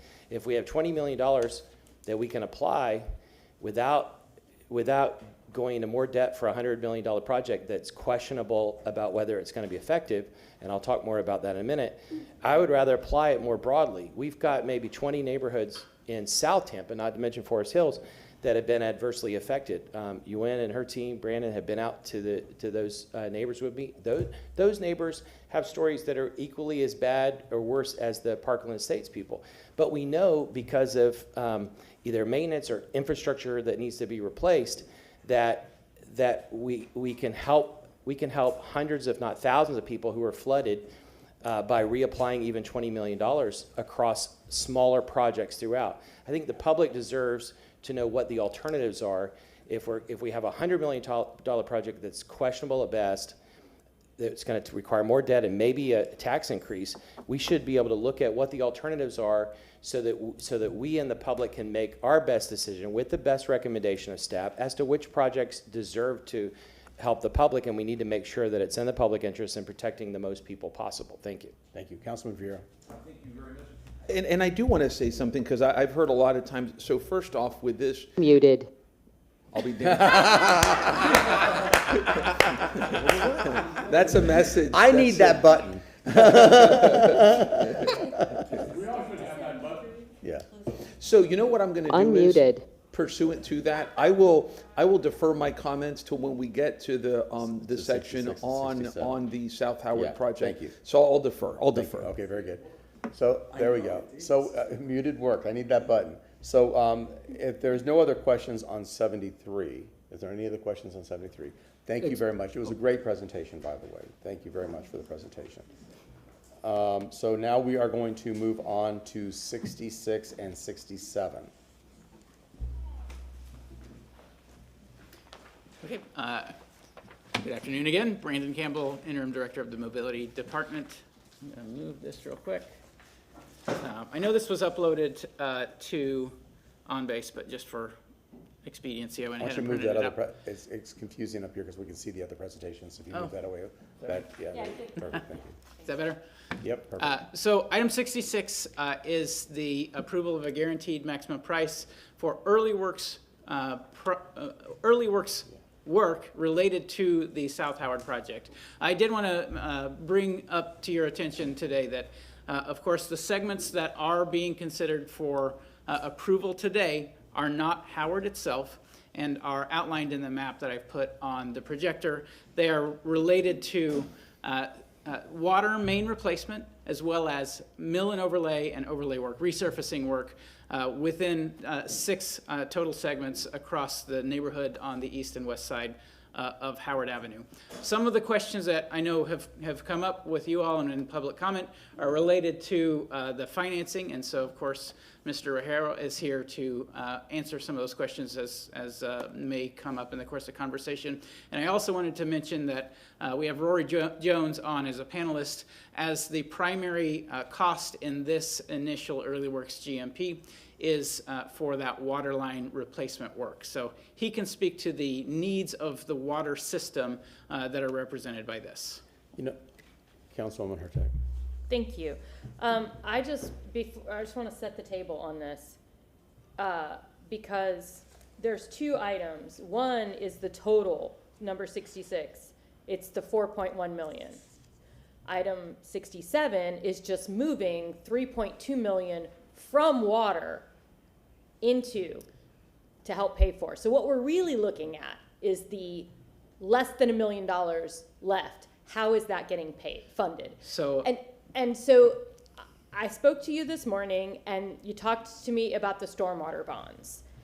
But what I'm hearing from the public, from us as a council, just overall, our concern about spending funds under the umbrella of the South Howard project. And so I would like to hear from maybe Mr. Jones's point of view, from your point of view, Mr. Campbell, if there's a way that we could do these projects that need to get done anyway. From my understanding, the water mains are from 1919, so they need to get replaced anyway, and it's coming out of the water budget, not the South Howard budget. If we could make that a separate project, and the milling and overlay, possibly a separate project out of your funding, while we still hear, because we don't have a guaranteed maximum price for this project, we're not far enough along in this project, I think that we could move this along as something that just needs to get done anyway. Can I not attached. Yeah, I want to kind of like, so you're setting the table, I want to kind of like reset it too, because it goes back to the beginning and we were doing the agenda review. And one of the reasons why I asked to continue this instead of dealing with this today, because one, I think you're right. I think you're right that this has to be broken out. But there's a bigger overlying issue here, that anything that's under the South, because I was a supporter of the South Howard project. I have subsequently found out new information that has possibly changed my point of view on that. One, and I'll just say this: there's financial issues with how much money is left in the stormwater pool available for us to spend, and that if we were to fully fund the South Howard project, there will be zero money left for any other flood projects in the city of Tampa. That it is going to take all of the money for and we'd still have to raise taxes. Yeah, and what that sets the table is that we would have to come back to the public, and I know Guido would really look forward to voting again on a stormwater infrastructure tax increase. He's got PTSD from the last time around. So and because of and Councilwoman Hurtak, you're right that this, we don't have the total amount yet, but we have an indication of where it's heading, and it's going to suck up all of the money. There will be zero left. So I think at this point here's the problem with even. I think what we do is we can express our intent and ask them, bring us back a clean thing that comes out of water and mobility. But I think we need to be very specific and clear that there's a lot of issues that are involved now in South Howard. We've already authorized the money for the design and all. But before we move forward, and I think that's why I picked the February date, that there's got to be a lot of transparency and data coming back to this council so that we truly understand the financial impacts that this will have on the city of Tampa and for the entire city of Tampa, and what we're sacrificing. And part of that, what I would like to see, if we have a motion to continue this, is an understanding of evaluation of where the other unmet needs are in the city, how this ranks with other needs. What if not this, then what? If we do part of this and part of that, is that have we had that table discussion? Have we done this in a transparent way to bring us on board to say maybe we could do part of this project and part of another project to provide the greatest amount of good for the greatest amount of people. But I think we have to give them until like February to get that data back to us so that we fully understand the consequences of these actions. And again, I'm talking about somebody who came in really unashamed to support this project. I mean, I've supported and voted for it every single time. But again, finding out that the pot is dry and this is going to dry it up for everybody else, absent another tax increase, it caused me a great deal of concern. And I will say one thing that I did hear, and this is a testimony and on the benefit of the city of Tampa and staff. This data was because of the transparency of the city of Tampa, this information became available. And had we not had this transparent information, we would not, if they were acting in the dark, we would not have been, the information would not have been available to us. It's not transparent at all. What happened is that one of the neighbors was looking at the city budget. They couldn't find it, so they looked in the bond documents, and that's where they found what the cash flow was related to this, and that's when a constituent discovered this. And then suddenly, I guess the administration responded and gave you a heads up, but the constituents told me a few days ago. And so the issue is not whether we want to spend money to help people or not. The question is, how much money do we have? Why is there money being hidden in a fund that could be used to help people immediately? We could have helped people a year ago instead of waiting for a project that's questionable. And then to move, what always happens is they come to us in little bites. So we approve 20 million of this project, and then they come back and say, well, we're already down the road. You've already approved it several times. To get the other 80 million, all you need to do is raise the stormwater tax. And that's not going to be acceptable to the public. We need to look at it holistically. And more importantly, we need to look at how many hundreds of people could we help just with that 20 million without having to raise taxes? Why do we have to spend all this money? Why is it that we've all been shoved down this funnel of assuming that this is the best project? And contrary to what one of the neighbors and the mayor's office are saying, this is not about Burns. It's not about the businesses on Howard. That's just chaff to confuse people. It's about the hundreds of people who are flooded that could get relief right now. We've got culverts that have not been cleaned in decades, and they're falling apart. They're cracked. They're leaking. We've got all kinds of maintenance and replacement of infrastructure that could be done to help people today. We could have applied that $20 million already and protected those people instead of waiting for a project that's questionable. But back to Councilmember Hurtak's point, I told Rory yesterday or the day before on the call, he has a great reputation. The new people at Stormwater have a great reputation. But with Rory and the water department, why do they want to be connected in any way to a controversial project? In 5 years, if this project is forward in 5 years, when it's done and this mayor's gone and some of the city council members are gone, we're going to find out that it's not effective. And as somebody said this morning, there's not going to be any money to fix it, and there's not going to be money to fix anybody else's work. So we need a fulsome discussion on this thing right now. But the water projects should be completely separate. We should not be mixing pipes. The people are still mad about their water bills, and if they find out that we're using pipes money on a questionable project, they're going to be mad. Just like people are mad that we use stormwater budgets for parades. We need to be honest and transparent with the public and trust the public in listening to all the different alternatives and how we can best help people. Well, to move this on, what I'd like to hear from council, let me say this, but just to set this again. What I'd like to see, somehow to get to this point, I would like to see someone make the motion to continue this item to after public comment and after everything else. It'll be fine. So after this is done, I'm trying to set like an agenda. After this is done, what I'll be looking for is a motion to continue this item to the February 26, 26, that's hard to say, workshop.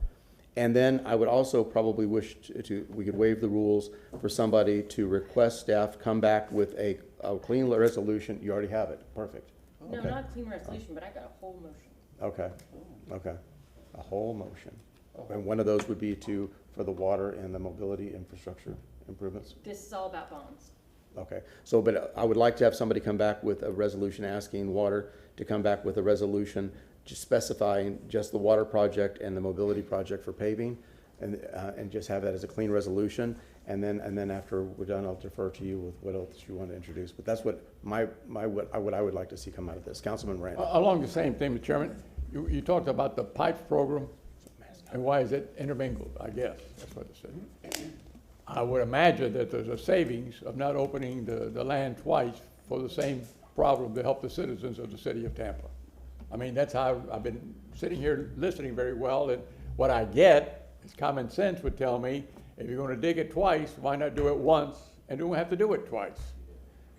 So that's what I see coming. Maybe I'm wrong, maybe I'm in orbit, but I don't think I am. So if you're going to dig one hole to put one pipe, why don't you dig that one hole and put the remaining of the citizens what they need in their neighborhood while you're there with one open hole? That's how I look at it, but maybe I'm wrong. Yeah, this is different holes. Yeah, this is not two hole If I issue. may speak to the segments that are under consideration today. These older water mains, and Rory may want to chime in as well. The intent with this is to replace them to reduce the risk of breakage if and when South Howard is under. Put the map back up for the public to see. Thank you. So what we don't want to have is, we've got a segment of South Howard closed, and whether it's Morrison or Albany, any of these really, if there's a water line that breaks during construction on Howard, that could compound the effect of construction on traffic. So the intent is get the water lines that are at risk nearby replaced because they need to be replaced anyway, and then also to have a smoother surface on those more highly traveled segments that'll have higher volume when Howard is under construction. That's why they are packaged as early works. That's why they are being brought before you right now. I did want to speak as well. I know Councilman Vieira asked about what would the impact be of continuing this to January.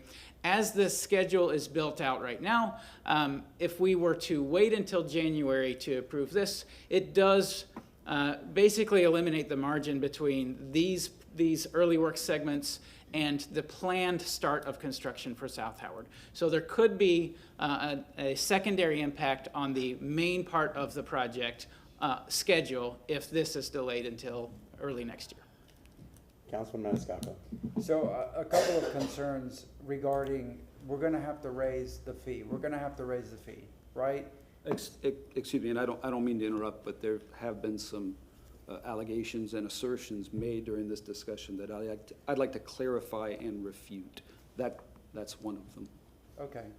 So I'll speak, and then if you want to clarify it, but will we have to raise the fee? Will all the money that is dedicated, that $251 million, run out because this project, the Howard project, will balloon to a price that's so high, let's say $100 million, beyond the 65, whatever, that we end up running out of money in that 30-year assessment period that we have? I don't know.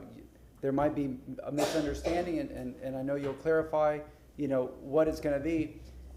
Here's the thing. When I was sold this almost 10 years ago, okay, this was going to be so historically significant, and I didn't want to support it because I kept going to the previous mayor saying, instead of raising or creating this fee, we can do this, and I kept talking about maintenance, and we're doing certain things wrong, and these storm drains, and it's another story for another day.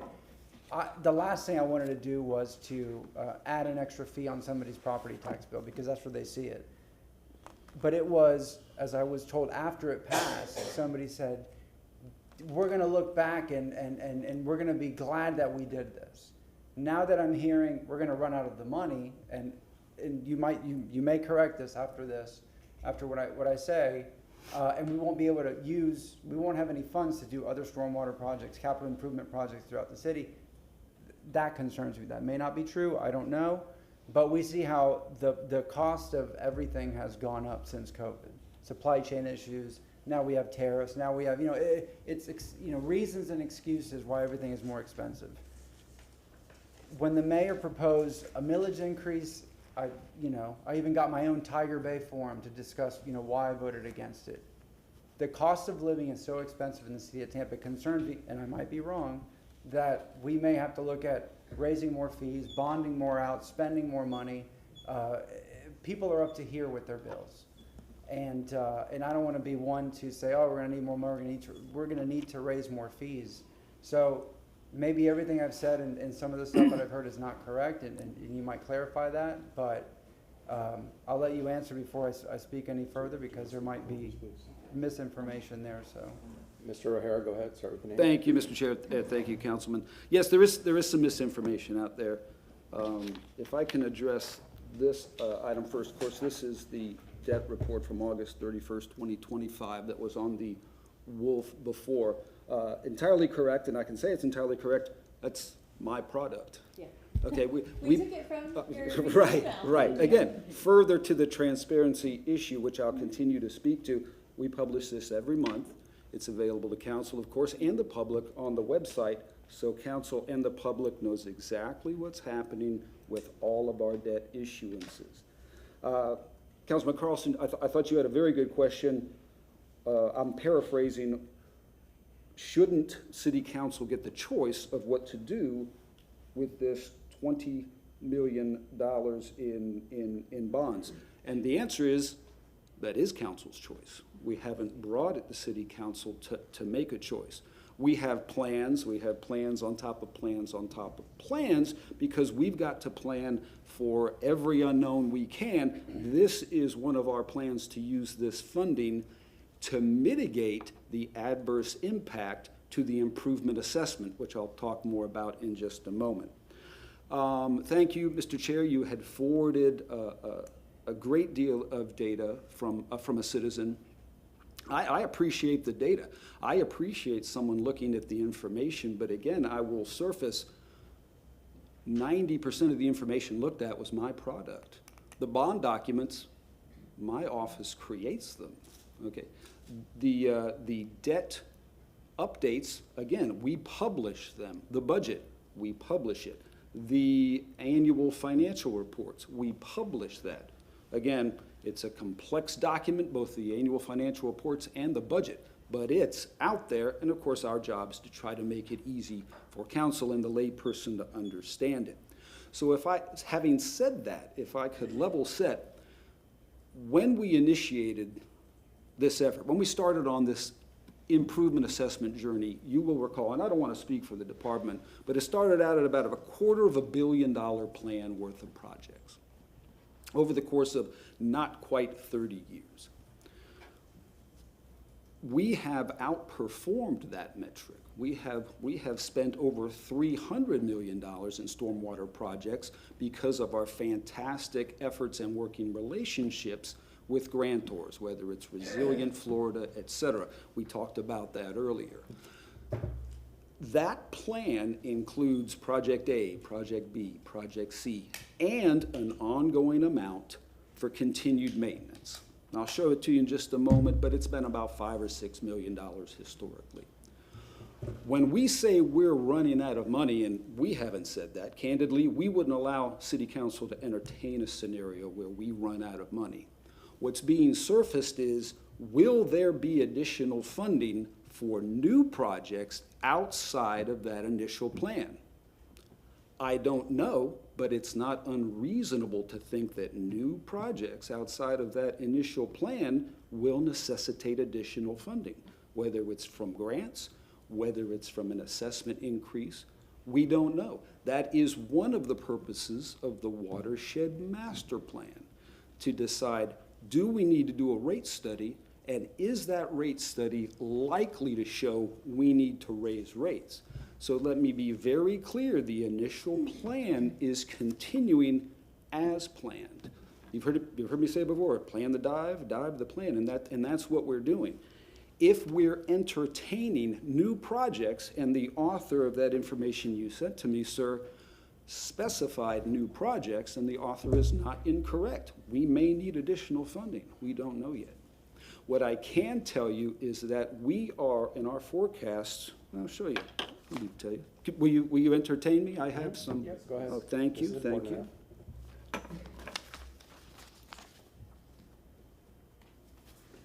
By the way, the facilitators in the room, just so that you know too. So don't scare them off. I'm sorry? Say again. I'm sorry. Facilitators, not for us. So if I can go to the wolf, almost to the wolf again, if we can get that on. Zoom it out a little bit. And yeah, can you move the other one out of the way so we're looking there? Oh, You yeah, go. yeah.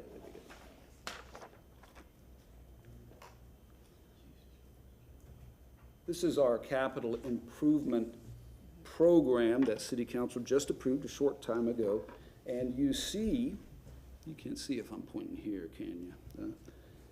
And you see a beginning fund balance, rather, relatively large, of 13+ million. You have our non-ad valorem revenues we talked about, and you have the projects you see here.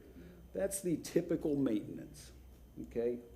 And relatively low, very high in 26 as we spend down that fund balance as planned. And then the number I referenced earlier, maybe 7.5, 5.5, 5.5, 6.5, and I'll show you those projects in just a moment.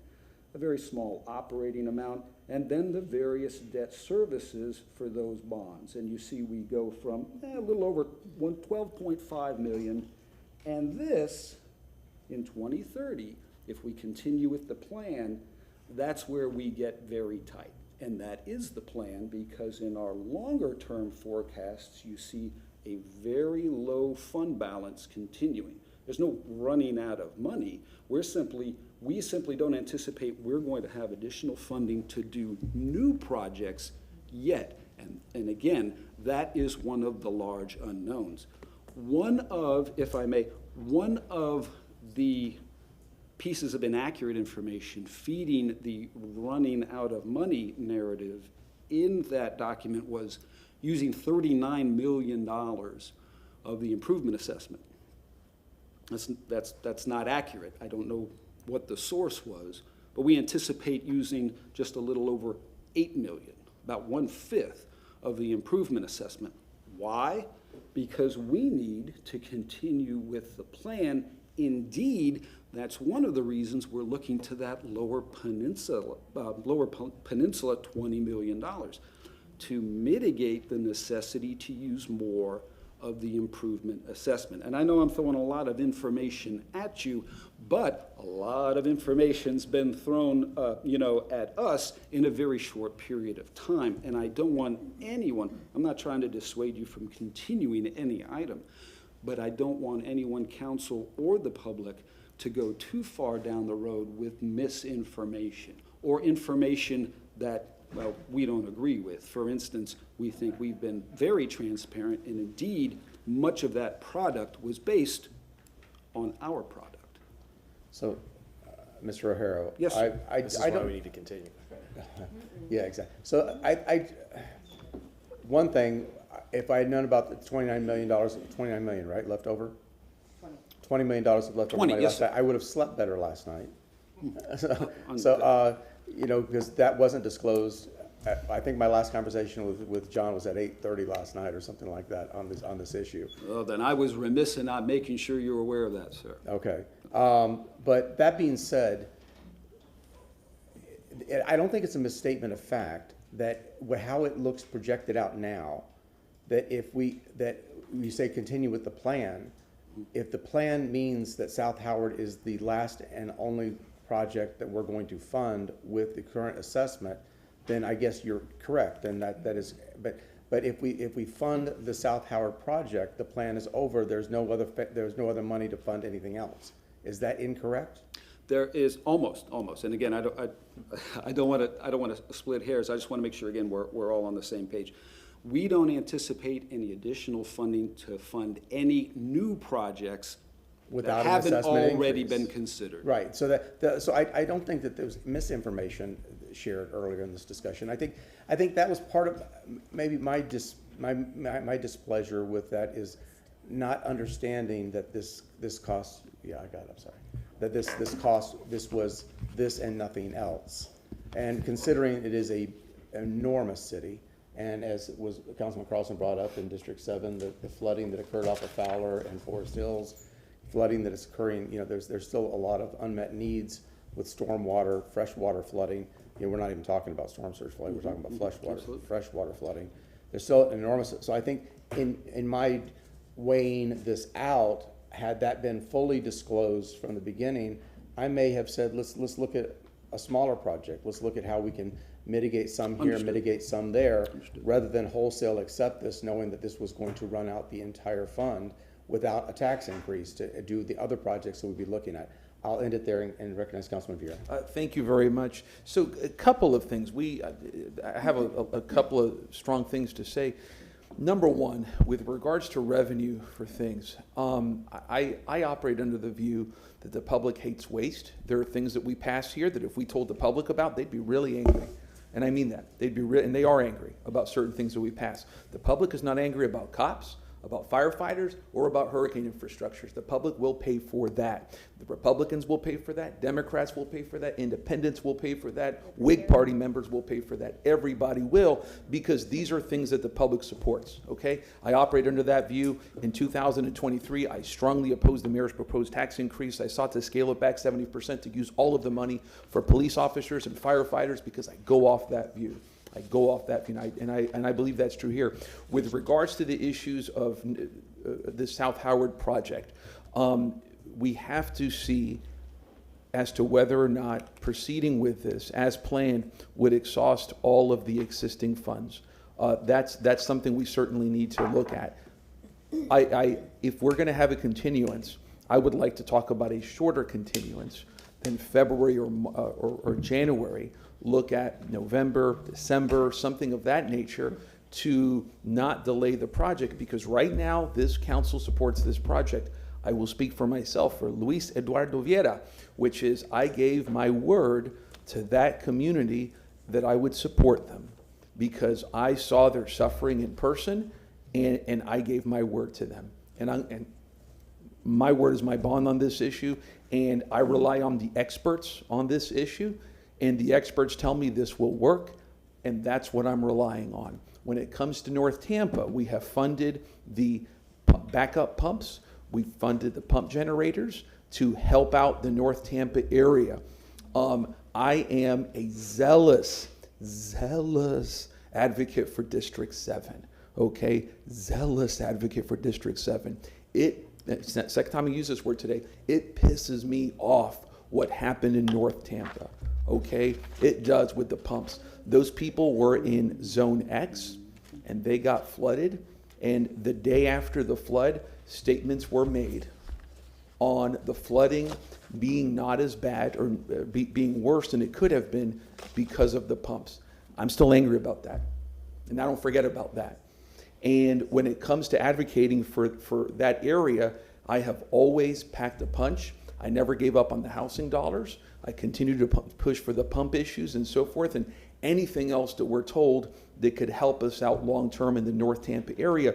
I do not like to say that I'm going to look at one part of the city and say we need to do it here as opposed to there. We should be able to afford, as a city, to tell people in areas where they're going to be flooded that we're going to help them, that we're going to have requisite and necessary hurricane infrastructure. If we can't do that as a city, then to quote Willie Nelson, turn out the lights, the party's over, okay? Because the city's not doing its job. If we can't do that for Forest Hills, for South Tampa, for East Tampa, for Sulphur Springs, all over West Tampa, Ybor, and so forth, then we're like a Subway sandwich store that doesn't have any bread. What are we doing? Okay? So when it comes to our word that we've given this community, I think we ought to go forward with it. Let's ask the questions. A reasonable continuance that doesn't delay the project substantially or potentially increase costs, I can support that. That's fine. I can do that. But going out to February when we're told that that could delay the project significantly, that's a little too much. I'll give you a single but not a triple. That's it. Thank you. January 29th is also available. And let's see what they say. Okay, Councilwoman Hurtak. Thank you. One quick question, and then I do have some things to say. Can you bring a motion for separate water and mobility, a separate water and mobility project next week?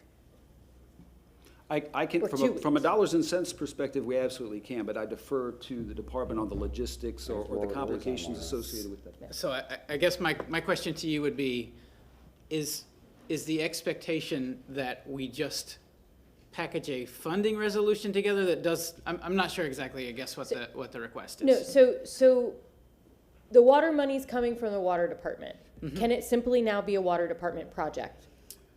And the reason we're asking you to parse this out is that we're still right now, we need to talk a little more about the South Howard project, but doing this work going forward, this particular work needs to be done anyway. Yes. So is there a way that we can package this water main separately and bring us a resolution at our next regular meeting so that we can fund that through water? I don't know. Rory, are you online? I think it's more of a Dennis question. Well, let me educate myself very, very briefly. He looks comfy. Hey. Loving that ceiling.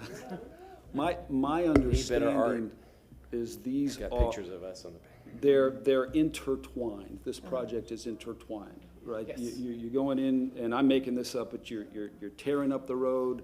So you got to do a water thing, you got to do a something else thing, you got a stormwater thing, and then you repair the road. That is not the case. No. It is for many of the segments, not every segment. Okay, Not this, right, what we're talking about right now, the map, if you could put it back on, It clearly says that water is the blue dotted line, and you are simply replacing the mains there So, and repaving it after you replace the mains. correct. Yes, so. That's it. Most of the segments have both water and resurfacing. Yes, but that's it. Nothing else. No stormwater. Correct. This is simply water and repaving. Yes. So what we're asking is that if you take this water and repaving and make it a separate entity that does not have the term South Howard Stormwater Relief on it. So the complication with separating, like linguistically, South Howard Relief from all of this effort is that Kimmons, under the South Howard contract, is the one that has put forth the GMP proposal, as well as the design.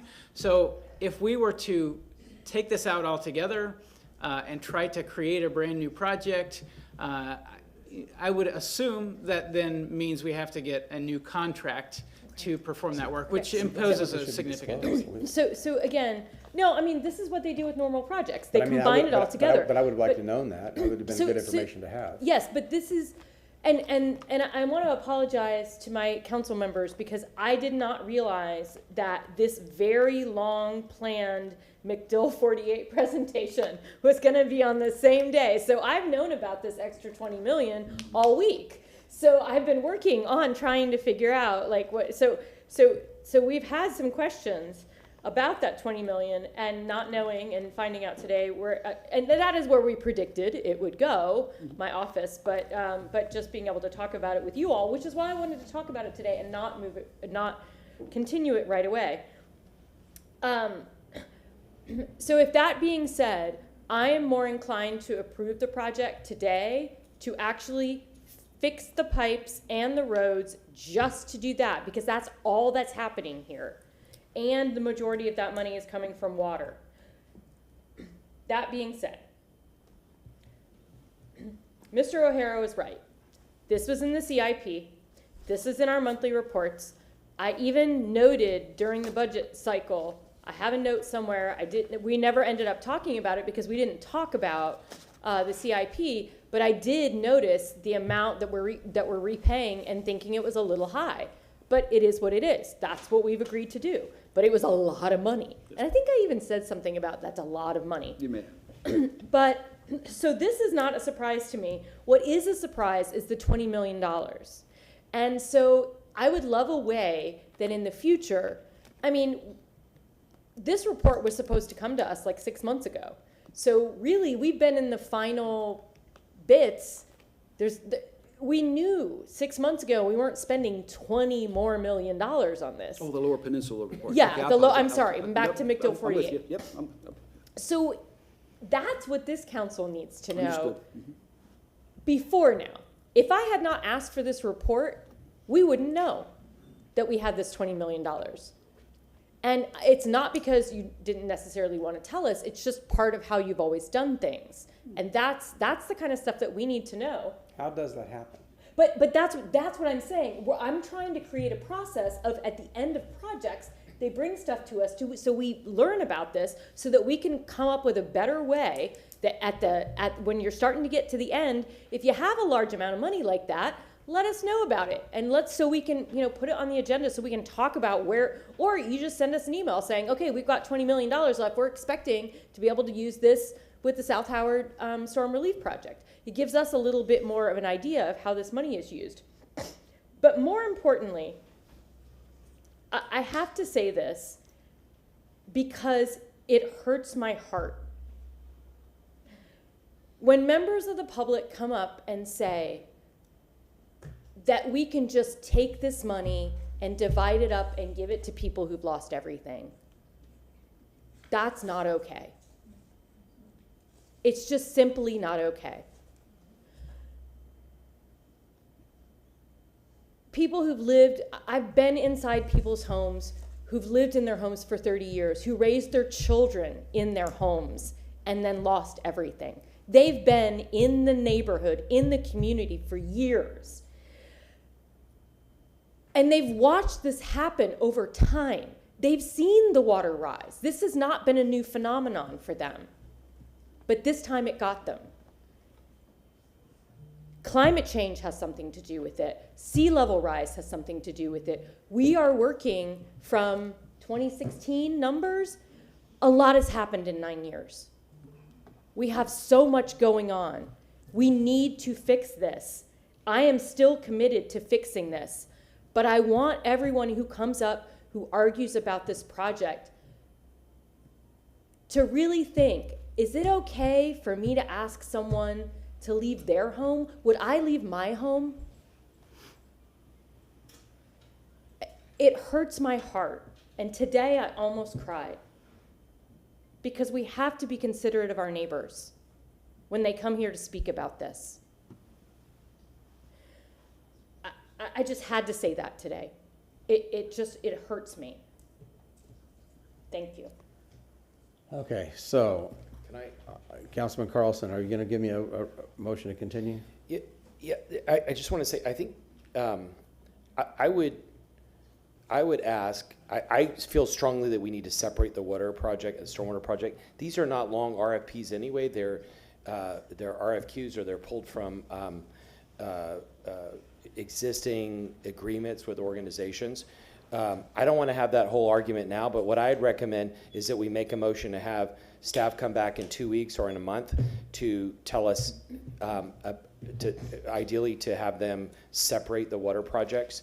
But if we say today up or down, we know the answer they're going to give us. I'm definitely going to vote no, because I'm not voting for anything that's connected to a project that's a boondoggle that's not going to work.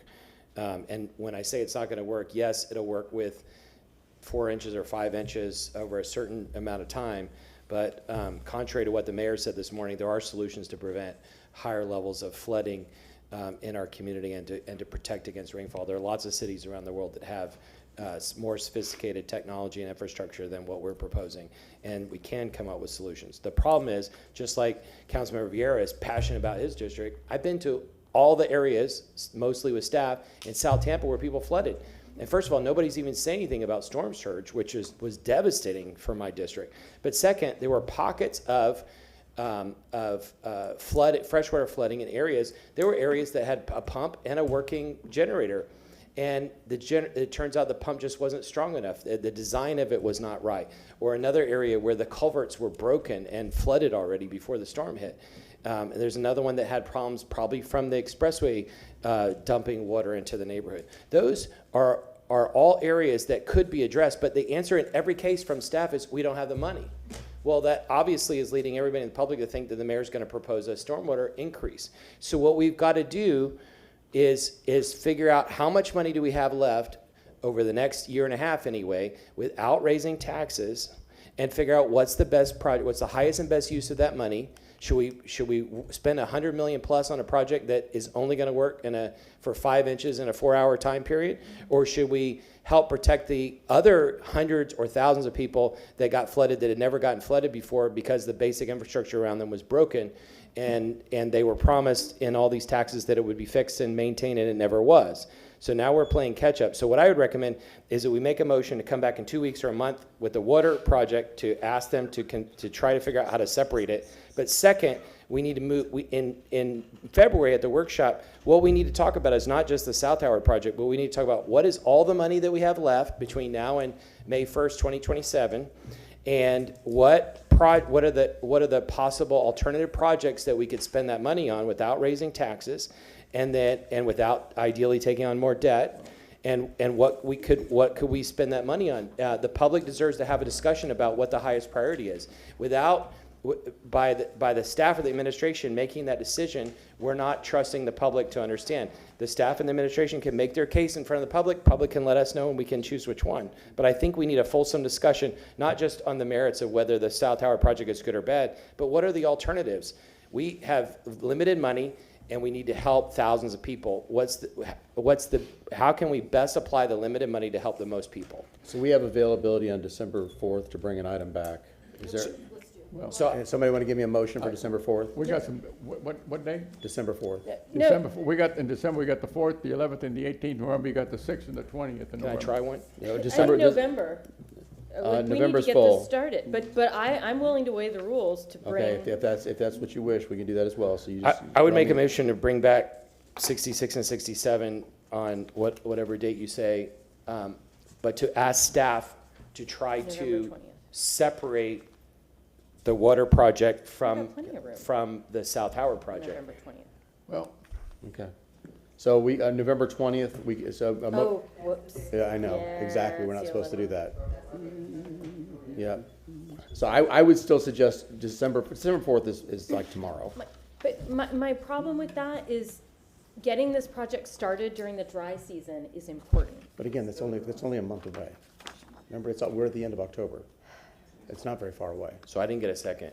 Okay, so again, just restate your motion, please. I would like to move to continue 66 and 67 to December 4th, with the caveat or with the request that staff try their best to move it to be a separate water project, not connected to the South. We have a Howard motion. And mobility project. And mobility. yeah, okay. We have a motion from Councilman Carlson, a second from Councilman Maniscalco. All those in favor say aye. Discussion, if I may. Oh, discussion, I'm sorry, Councilman Reda. I like some clarity what it means separate. Does it mean separate money-wise or separate doing it one time, laying the pipes and then closing the land and opening it again? That I would be against. Yeah, no, this is totally different streets and projects, yeah. This is for the water mains from 100 years ago. Okay, that's what I want to know. I agree with you. You agree with that?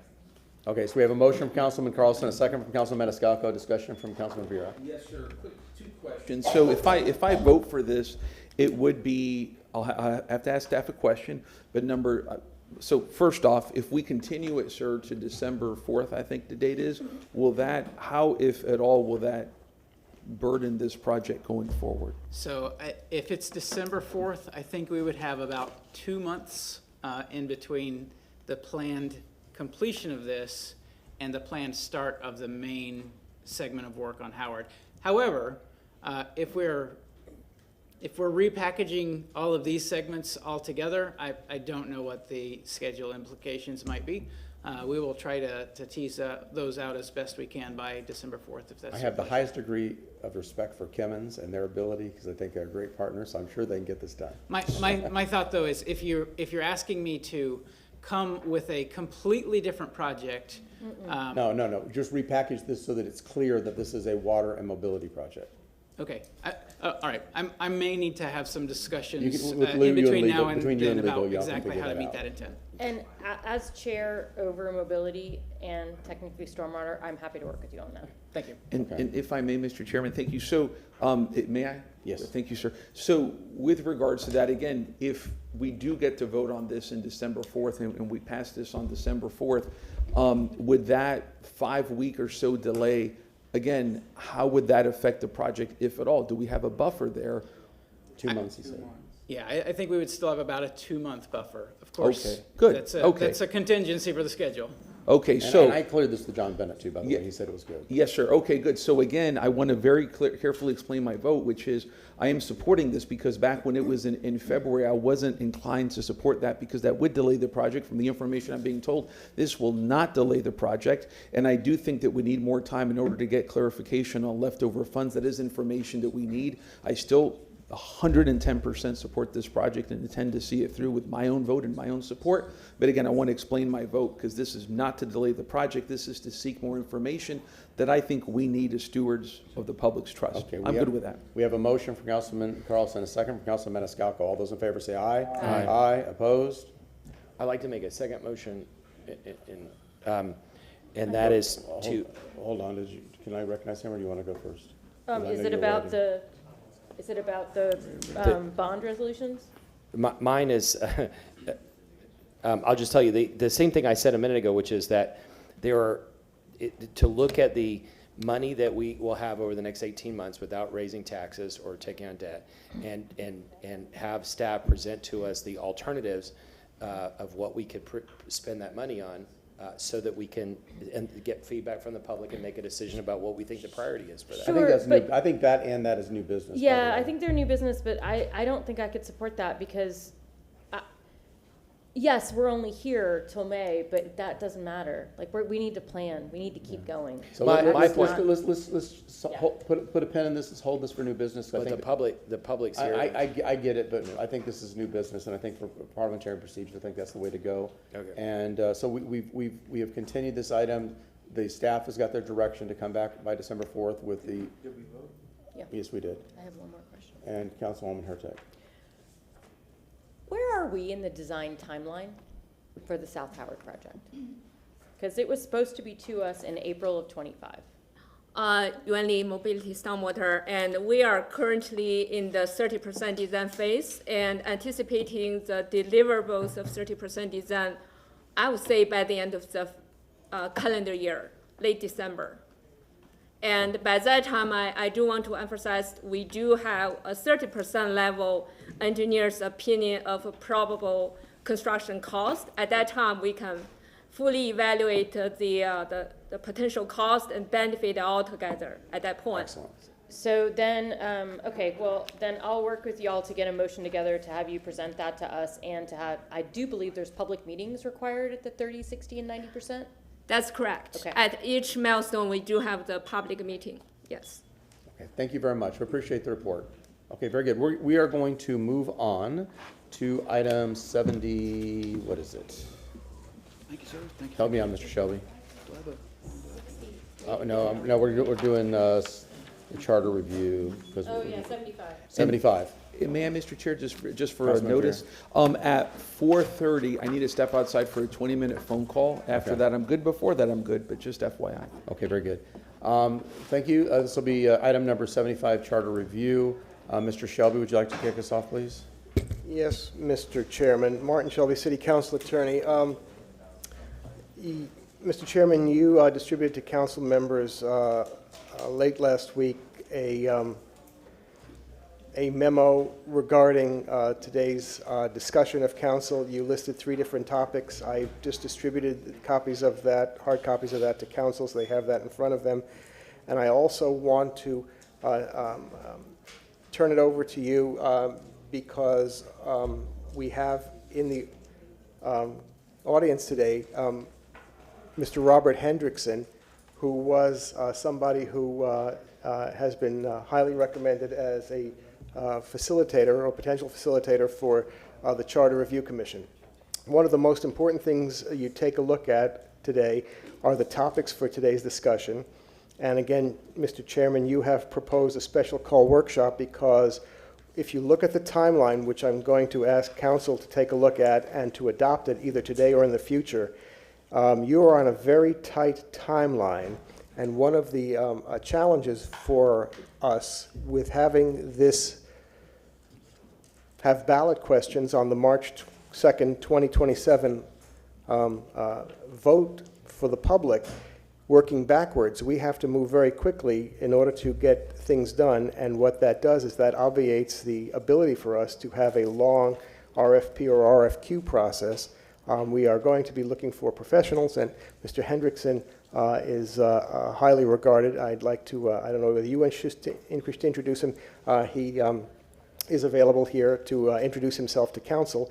But if you take a look at the timeline, you will see that what we need is the opportunity, if you wish to bring on staff prior to making appointments, that has to be done by December 4th.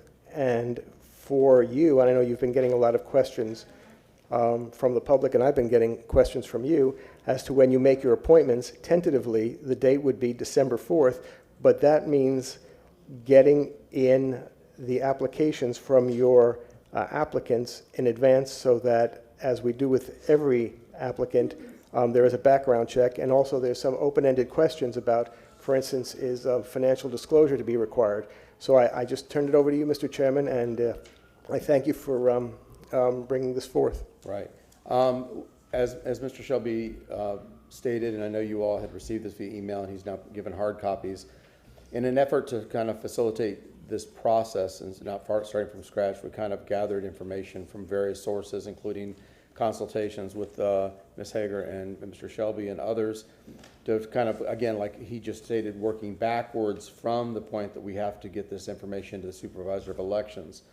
none of this is written in stone, and I know a couple of you all have had your own personal experiences with the Charter Review Board, so I'm sure that you'll be able to express your opinions on this as well.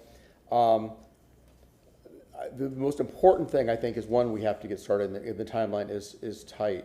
Part of that, I believe, would be to schedule a special call workshop before November 6th so that we can institutionalize the procedures on how we're going to run this Charter Review Commission, including how we're going to make these appointments. Because for those of you that were on the Charter Review, remember, you passed the creation of this procedure that's going to occur and the body of that, but you did not tell us how we're going to make those appointments. So we have to make that determination. I mean, we've made some assumptions that each council person would make one appointment. That doesn't quite fill our obligation, because we still have we still have the alternates and others. So I think that should be done at a special call workshop. And Mr. Chairman, Mr. Shelby. I'm sorry to interrupt. Again, Martin Shelby, City Council Attorney. Please also be mindful that at that special call workshop, I would suggest strongly that both the administration, the mayor represented by the administration, and the legal department be part of that as well, because the mayor does have 2 appointments and does select one of the alternates. So this timeline will also then, when it's adopted, would also apply to having input from the mayor as well. Yes. What he said. Yeah, Councilman Carlson. I assume, because when we were looking at amend the charter 4 or 5 years ago, the mayor sent E.J. Salcinas and the chamber and other people in here to say that the charter was a sacred document, should not be amended. I assume the mayor doesn't have any changes to it. So, right. So can somebody look at the calendar and let's throw out some dates to propose special call workshop? You proposed November 4th, right? November 4th is Right. what was proposed. That works for me too. It works for me too, obviously. But we should set a limit. If we start at 9, we should set a limit of noon or something.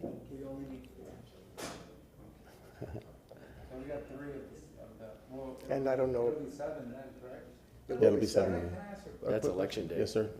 So there's a special election Tuesday, correct? Yes. When is that individual, Okay, I have that information. When do they get sworn in? The supervisor of elections will not certify that election until the 7th. So their first meeting with us they'll be sworn in, and they will be expected to be on the dais by state law, because they'll be required to vote on November 13th.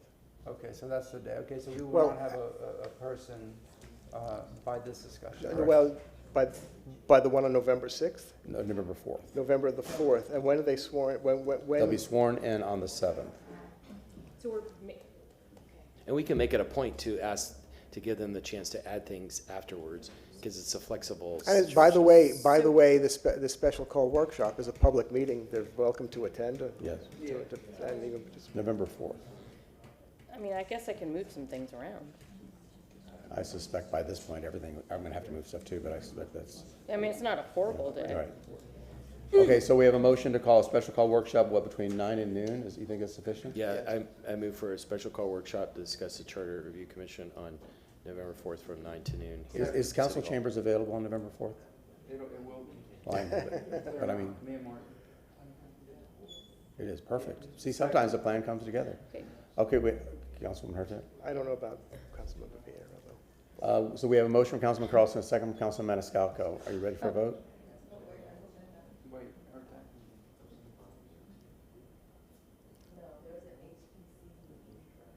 Can we do it in the Sister Cities room? Yeah, we could do that. No, but we need. Sister Cities is good. Yeah, I mean, I guess, yeah, we could televise it from. You don't have to televise, it's not something that We has to can be have televised. audio recording. Are you good on November 4th from 9 to 12? I don't think I am. I think I have a mediation. We're talking about Springsteen. Oh. See how I got him? Let me see here. Or you could make it in the afternoon. Sister Cities. So I suspect any day we're going to pick is going to be. I have a mediation at 12:30, and then what is this? Okay, then yeah, then I'm 9 to good noon. then. So long as we're out. Let's do Sister Cities. Yes, I'm good. Second. Okay, so we have a motion from Councilman Carlson, a second from Maniscalco. All those in favor say aye. Aye. Opposed? The ayes have it. Sister Cities room. Thank you. Okay. So now let me pause for a moment, and I would like to bring up Robert Hendrickson to the dais.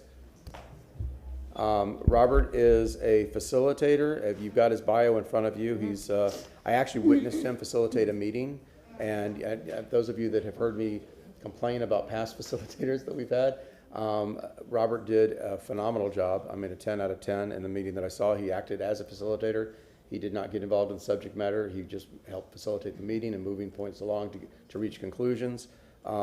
Exactly what a facilitator should do. He has come highly recommended. And Robert, would you like to say any words or introduce yourself? Sure. Good afternoon. Nice to meet everyone. Say your name, you're on the public record, so you have to state your name. Oh, I'm sorry. Rob Hendrickson. And as you mentioned, Chair, we met through a session I ran for the Sports Authority. I work for the county, and I'm an internal consultant, and I have been for my 10-ish years with the county by virtue of having done consulting for years before. So I get assigned to a lot of important, fun projects related to my skill set and run large programs, strategic programs for the county. And this came up as an opportunity, so I wanted to get a chance to meet everyone and answer your questions, maybe tell you more about my approach, my background, whatever you really need, but I'll leave it at that and leave it up to you. So kind of right to the discussion, what we're looking at doing is bringing them on as a 1099. I would be asking Rob for a proposal, which we'll be waiting for to, see, so it's, got to get the proposal, see if it's, a fair deal for everybody concerned, and at least that's where we are right now.